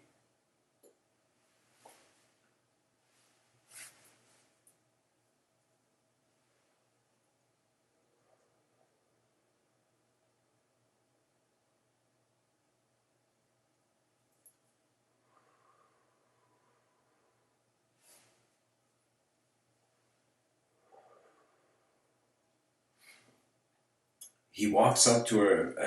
I'm going as the story. Don't worry, guys. I'm saying the story accurately. As the guy goes to this beautiful woman, and back in the day, it was like pretty one all in or nothing kind of moment. And the guy goes up to the girl and says, "I love you. Marry me." And the girl is smart. And the girl looks at the guy and he's like, "Okay, and the girl's been kind of, what do you call it? The girl's been, like back in the day, I'm telling you, as a father with daughters, imagine being a father with daughters, okay? So you would, like back in the day, there's savage, bewildered men. People were way more psychotic back in the day. So most women would probably be indoors. That's why I think evolutionary wise, due to just how history went forth, women are way more incredibly tuned to interior design because they have I think it's an evolutionary rhythm. I mean, Rupert Sheldrake spoke about morphic fields, but that's more of a macro way of seeing it. Anyways, the girl is smart, and the girl says, "Okay." The girl is also surprised. It's like in her eyes, it's like it's strange divine event. Like out of nowhere, this man has come and preached his devotion. The girl says, look at how smart the girl is, guys. The girl says, this beautiful girl says to this guy, "All right, you want my hand in marriage, you know? You have to come and get the blessing of my father, and look at how smart the girl is." And she says, "I'm gonna listen and eavesdrop from outside the room to see what your answers are to my father's questions, and based on those answers you're giving to my father's questions, I will choose you." You know? And this man is it's as if he's suddenly seen, let me tell you, like every being has what I consider a divine resonance. And in a state of, let's say, if let's say the myth of true love. I'm talking about the myth, guy. The myth. Imagine true love was a myth, okay? So that way nobody's gonna feel like I'm intruding in definition. But I'm saying, like, the guy is so graced by the moment, as if, imagine, like, sometimes I can tell you it's like a higher dimensional uh, reflection of beauty. It's like as if I think those people who truly are in love, when they are around each other, they both feel like it's as if it's like an infusion of intelligence. Because you got to see human beings as, I know I'm going to get back to the story, guys, but you got just a comment on the side. You got to see human beings as having different gates to different views they have on themselves. So in some sense, like that, the reason I said in ancient times they were, it was an archaic idea, but it was an efficient one, I think, where they said that, like in marriage, the two people in some sense are climbing the mountains of each other's inner realms. Like they even did this study and they realized couples that were married together for many years, their minds began growing dependent to each other. So it's as if the crucial thing about keeping, I don't know, I'm not like a expert, but I'm saying like my opinion at least on it, that um, is to constantly do activities that reveal more dimensions out of each other. And the only way that can happen is that one inner realm has to perform, and then the inner realm of the other is watching, and then the inner realm of the other performs, and the inner realm of the other watches. I am telling you, when you realize your mind is space, certain strange freedoms open up, where it's as if certain archetypes are like, yo, this guy's leveled up, we can't go into his mind anymore.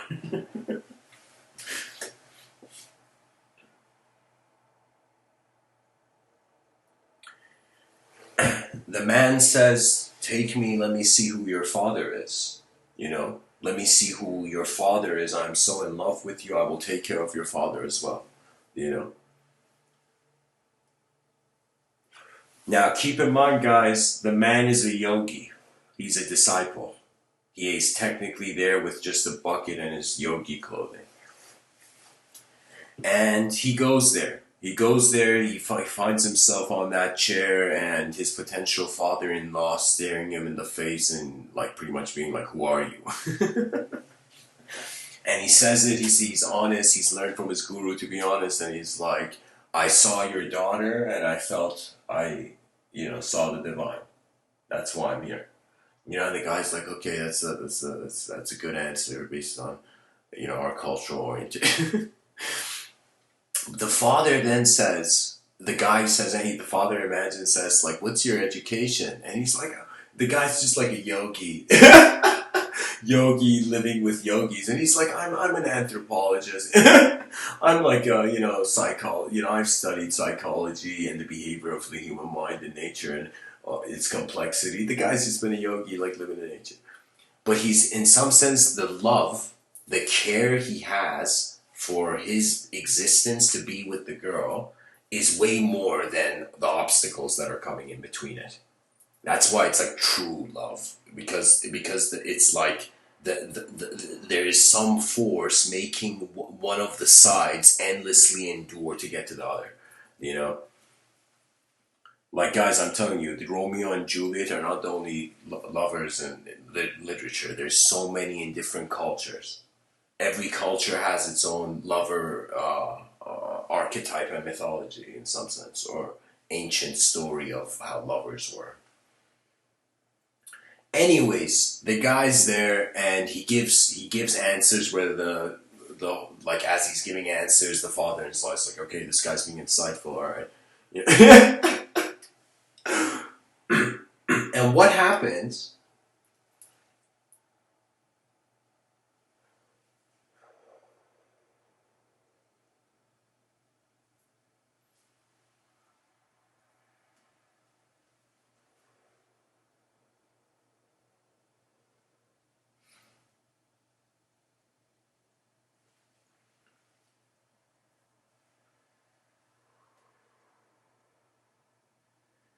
the father says, you can only marry my daughter because I only have daughters, I've never had a son. And the father-in-law is saying, you can never leave this village, and from this moment on, you're going to stay here, and you're going to marry my daughter, and you're going to be like a son to me.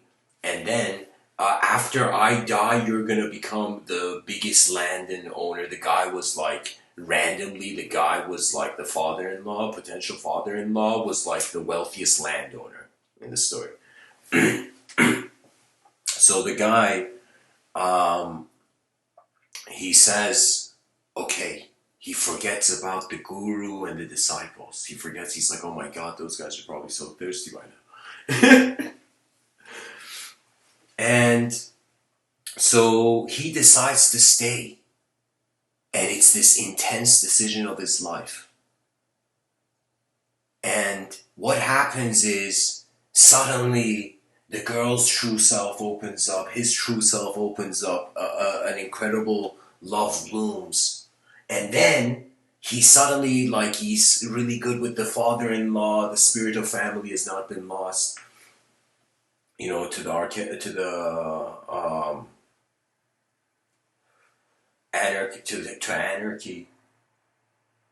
to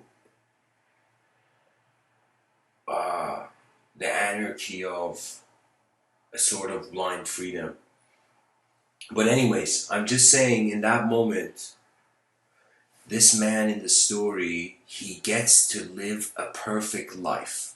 That means out of nowhere, being in the forest in a simple life, he suddenly got pushed to the other side of the spectrum. And so many years goes by, he doesn't know about the guru and disciples anymore.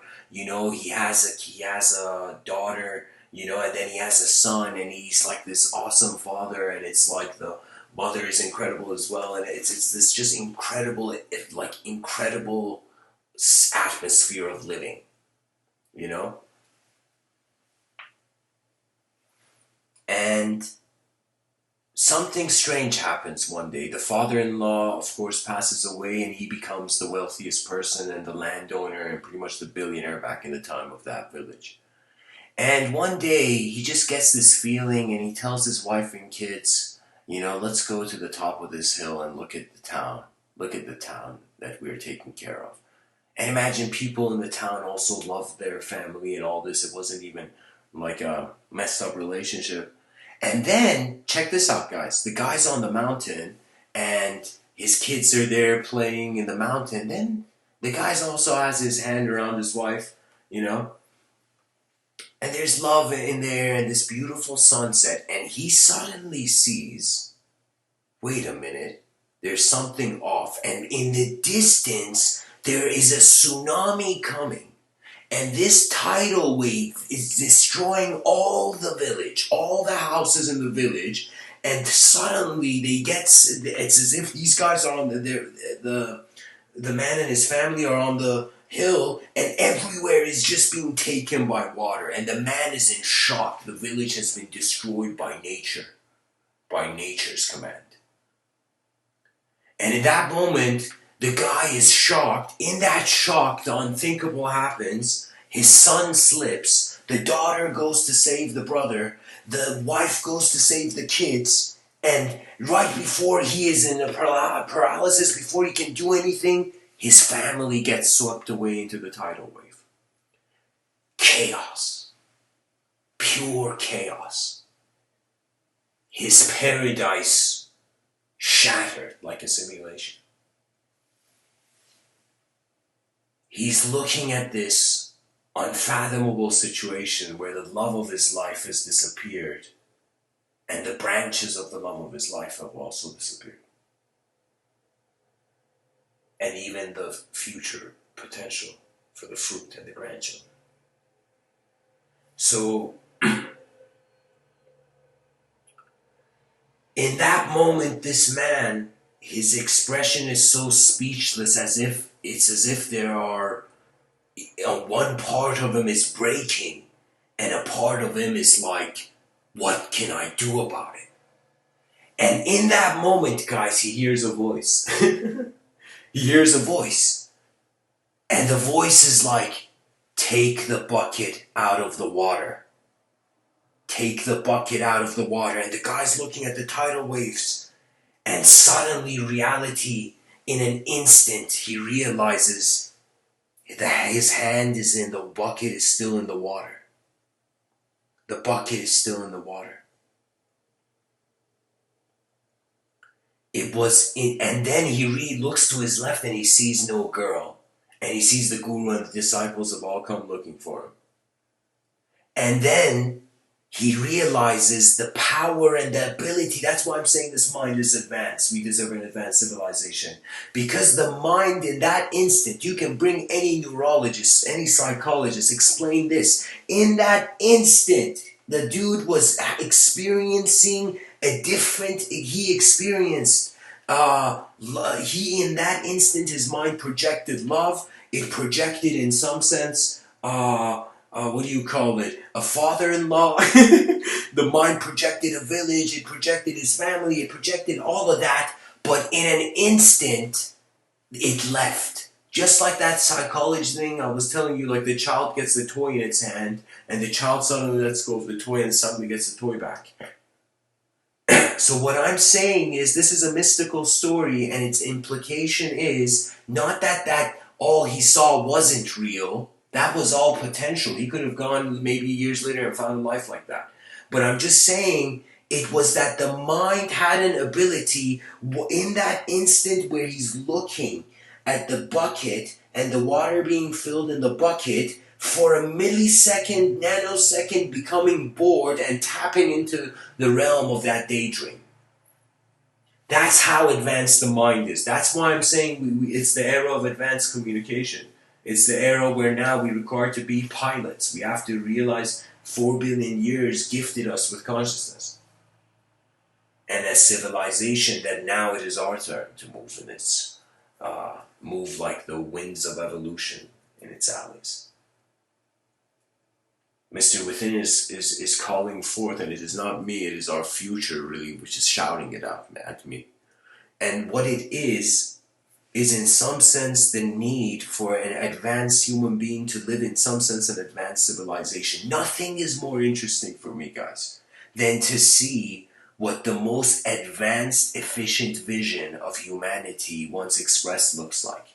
Like, it's so much better than finding your own personal paradise. Like, how long can you remain in that paradise? You know, how long can you just bask as an enlightened self when you suddenly open your windows and you hear the swords and you hear the wars of history taking place?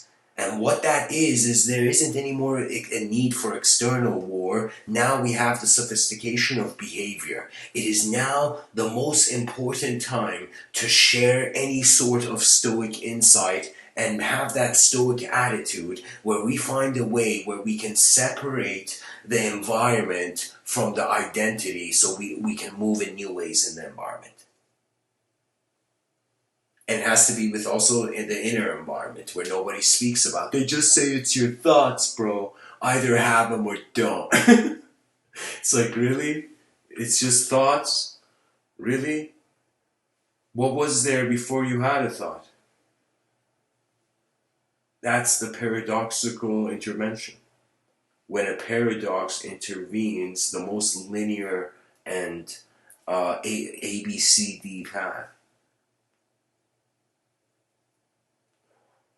For me, guys, I don't know. Like, somebody was asking about money and all this earlier. I mean, of course, I feel service. There was a quote I read from Rabindranath Tagore that made me kind of realize my life has a value when I try to see what its most maxed out version looks like, but not its maxed out, just to see.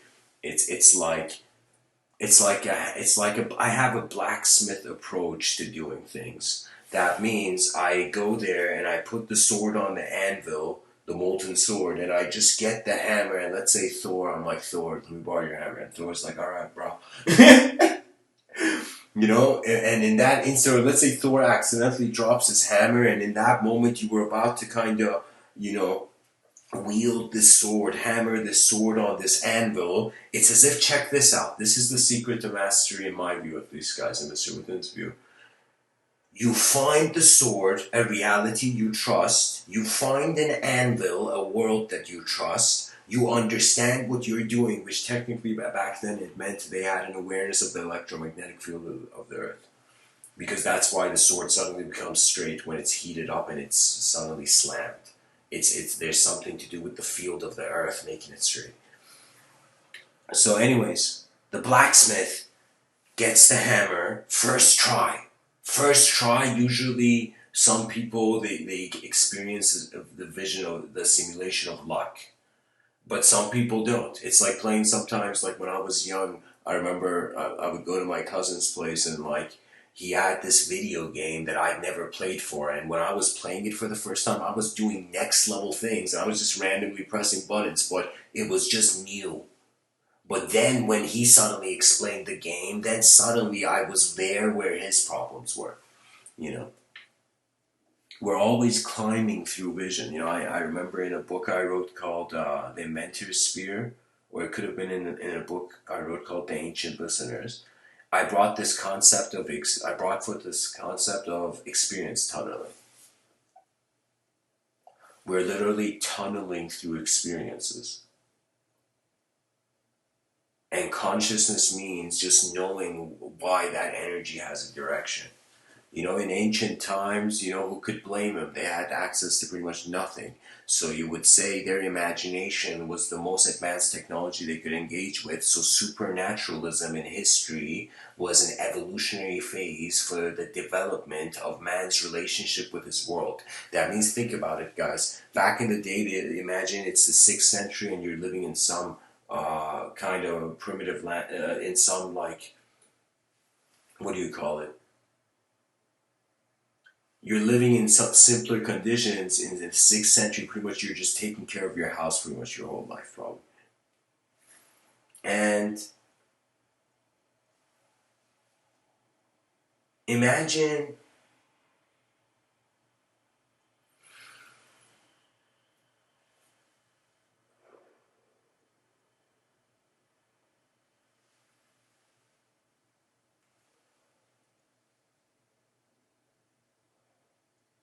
that if there is a light and the candle is lit in the room,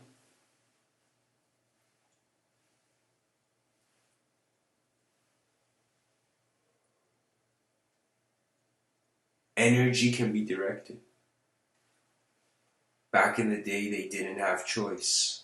Anything happened was like wondrous for them. Now we have choice, so what we make happen for ourselves is very wondrous. To be a pilot, just think about it. I'm just saying, my whole kind of the archetype I share with people, pretty much I don't like, what is this, like, I don't like to see people even as meditators. I see people as just pilots of their attention.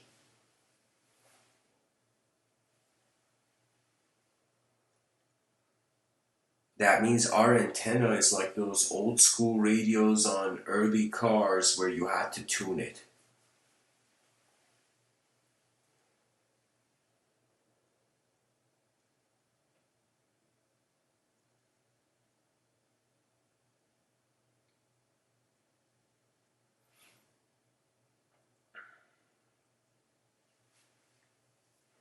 That's the inner life, Justin. I was just reading your comment.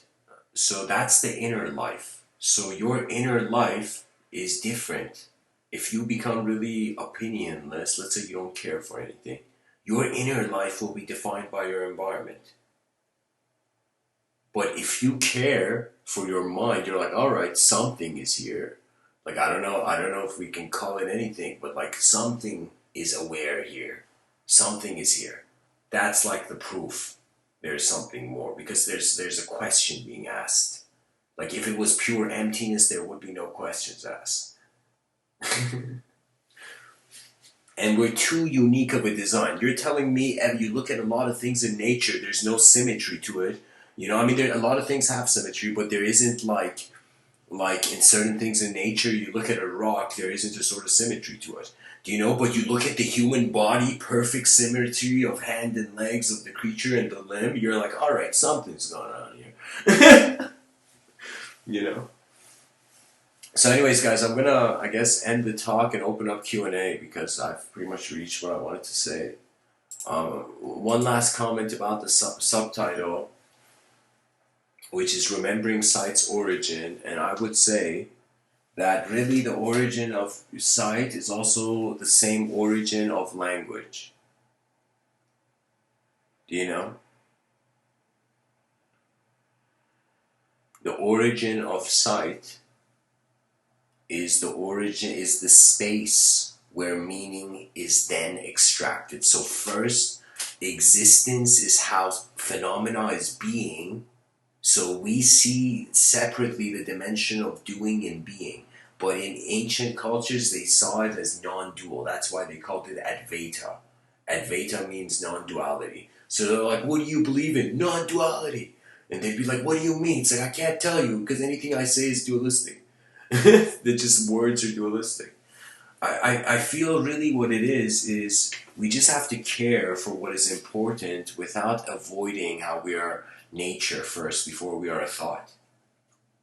That's what it means really to be aware of your true nature. It's not like you suddenly got one thought that rules them all and bingo. It's not like bingo with ideology. We don't want to play bingo with ideology. We want us to realize that there's some, you're alive. Your consciousness is your mind is like the candle flame is the consciousness. The wax of the body of the candle, the wax body of the candle is like the biological organism. We know all candles that are lit, they will end. So what does that mean? That means the candle is giving giving light temporarily. So you are alive, and guess what? Like 1/3 of a person's life, did you know they're sleeping? Literally when you sleep, like you have to recharge the body like a phone battery. Unless you plug it to some cable and you're energized all the time. For me, anytime I'm tired, but I have something important to do, I have something complex or heavy to do, I just have to make that incident, that challenge more important than my desire. And I automatically can never be pushed back technically internally in my inner realms. That means, it doesn't mean I can't be pushed back. It just means when you are aware that life is oscillating between simplicity and complexity, and it's oscillating between the known and the unknown, that means you're going to experience simple moments that are known and unknown, and you're going to experience complex moments that are known and unknown. Now, what is really the life of the person is data processing. But what kind of data? Sensory data. So right now, as I'm speaking to you, the visibility, what I see in this three-dimensional space, this computer, this coffee cup, this wallpaper, all of this is like sensory data. Now, the question that neurologists are asking by looking inside the brain is like, how is this data processing itself as the thought of a person going to work with a sort of backstory and all this? Like, that's the mystery. And for Mr. Within, I'm giving my kind of take and solution to the situation and the dilemma. That means if this problem was as intense as an alien species attacking man's knowledge, I would say in some sense it would be a suggestion where we stop, and when we stop, it's like you stop the outer realms. This is pretty much pure meditation, I think. You stop, at least in my experience, this is what I felt is an self-altered state of mind to concentration. What it is like you find contentment with the stillness of the outer realms. You have to pretty much sit still and silent for 10 to 20 minutes, and automatically you will find yourself in a simple moment where you have contentment with your inner realms. So that means, like I'm telling you, if a person sits 20 minutes, just sits, and no meditation, nothing, you're just sitting around watching, and just watch. Like think as if it's a cinema chair, your moment, as if you're just sitting there to watch the moment. You're watching imagine where your moment of being right now, like a movie, like you're sitting on cinema seats, imagine. And then you're watching this, let's say, inner display of reality. So when we say a person communicates, that's a person who is observing their subjective realms outside of their subjective realms so they can move into a different subjective realm and share it. So knowing is a different dimension than communicating.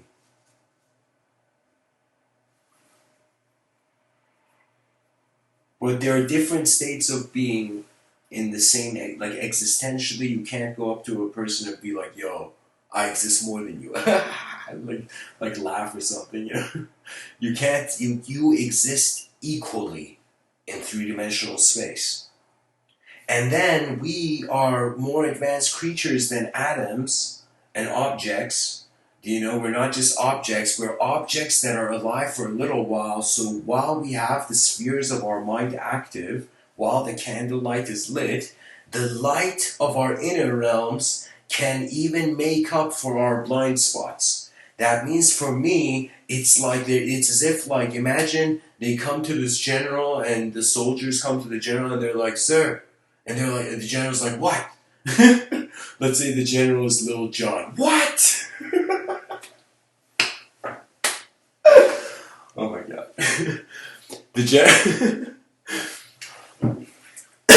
The general says, what is it?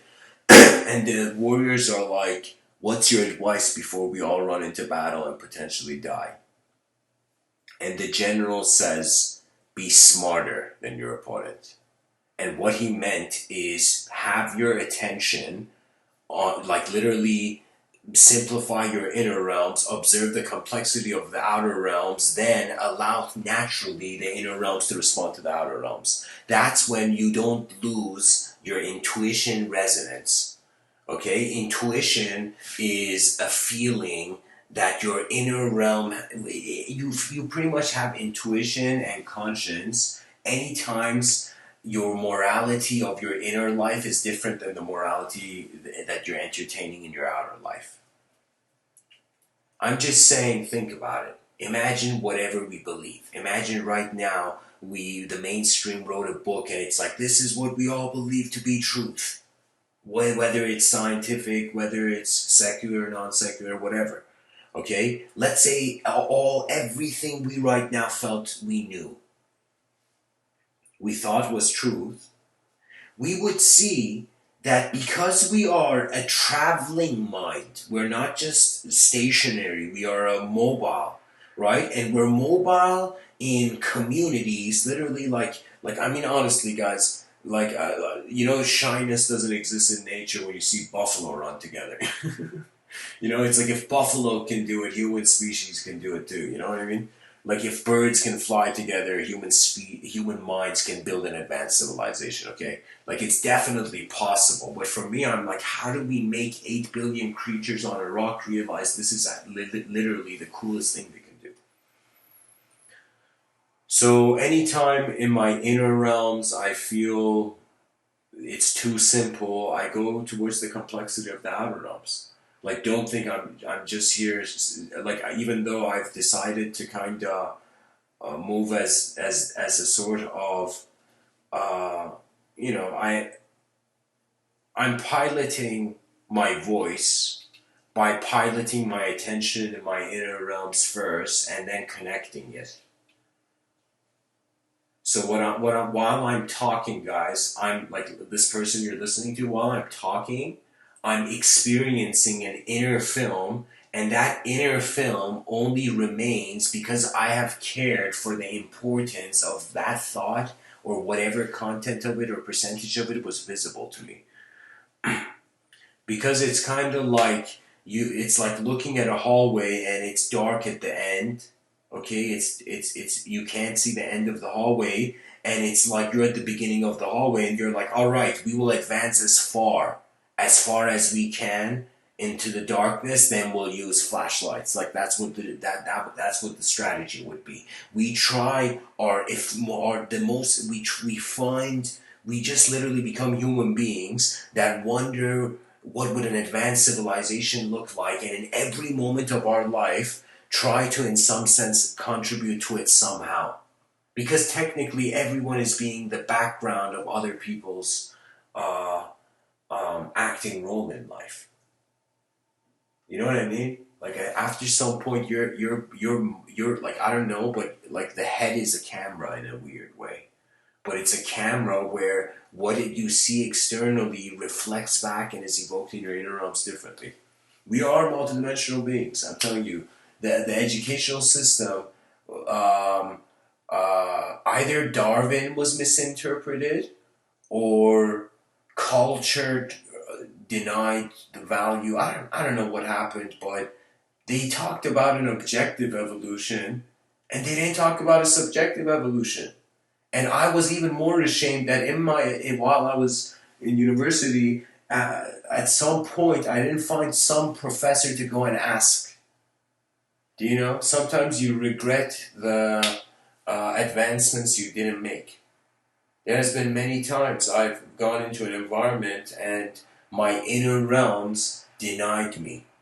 Literally, there was this time where, I mean, of course, I've had many experiences, but I'm saying like there was a time where I entered a space and I just felt my inner realms were not at the disposition of that environment. And I had to remain in that environment because my brother was in that environment. And so I remember I sat down and I'm like, let me watch. Let me just watch this environment like a film and let me see what do I notice. Like rather than just endlessly moving, you know? And you might not believe it when you're still, you become accessible to the range of various things. Like, I don't know how to say it. On some level, I'm telling you, it's honestly piloting. And when I'm in deep sleep, the pilot is not in the plane of existence. When I am in a dream state, my mind is piloting my body, so I have full freedom in my dream state. Like, it's like when the moment you're in a dream and you realize it's a dream, and there's ways you can do that. If you have a lucid dream or a conscious dream, you just hold your nose, and if you are still breathing, you know it's a dream. I literally did that in a dream, guys. I'm not joking. Like, that's why I'm so openly speaking about it. Because, but it wasn't, I wouldn't recommend it. I would say let nature conduct the dream state.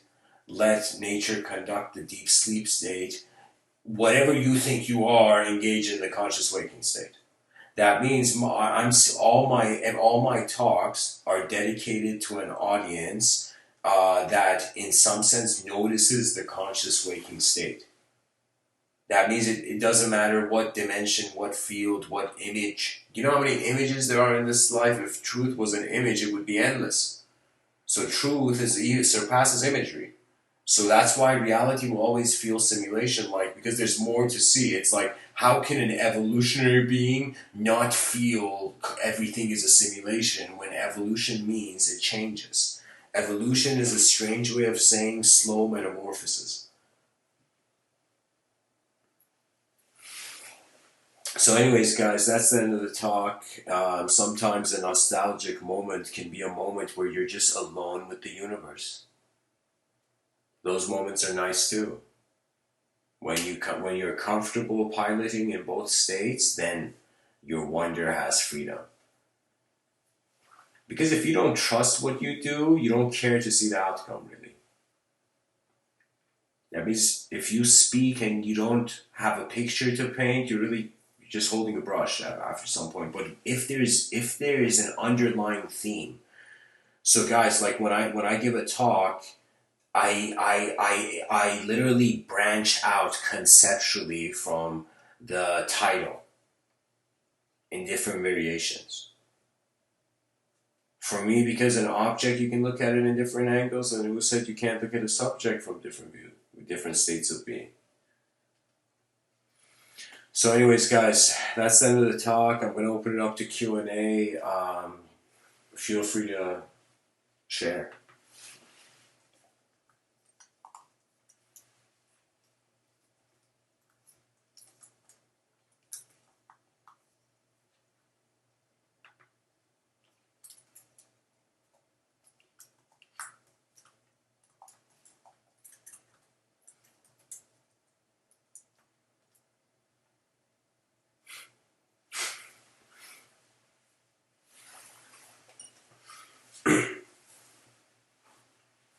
So guys, this is the Q&A part is pretty much like for 10 minutes.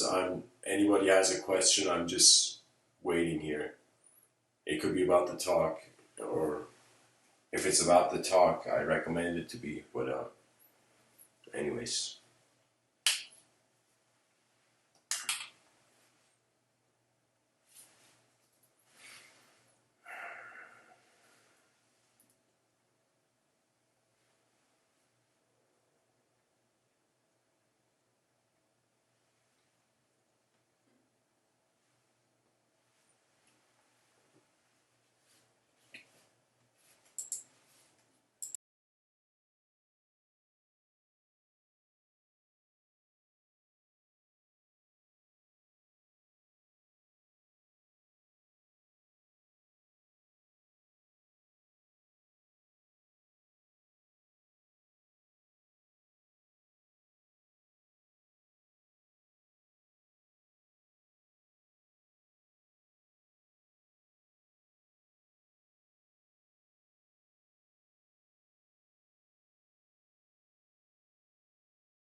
Okay.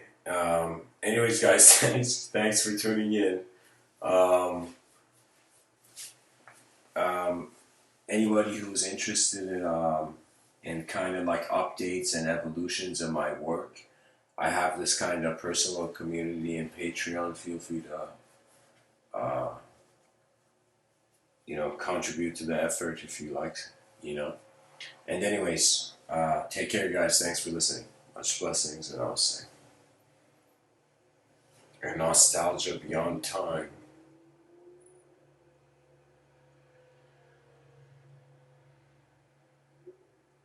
A heaven within the earth.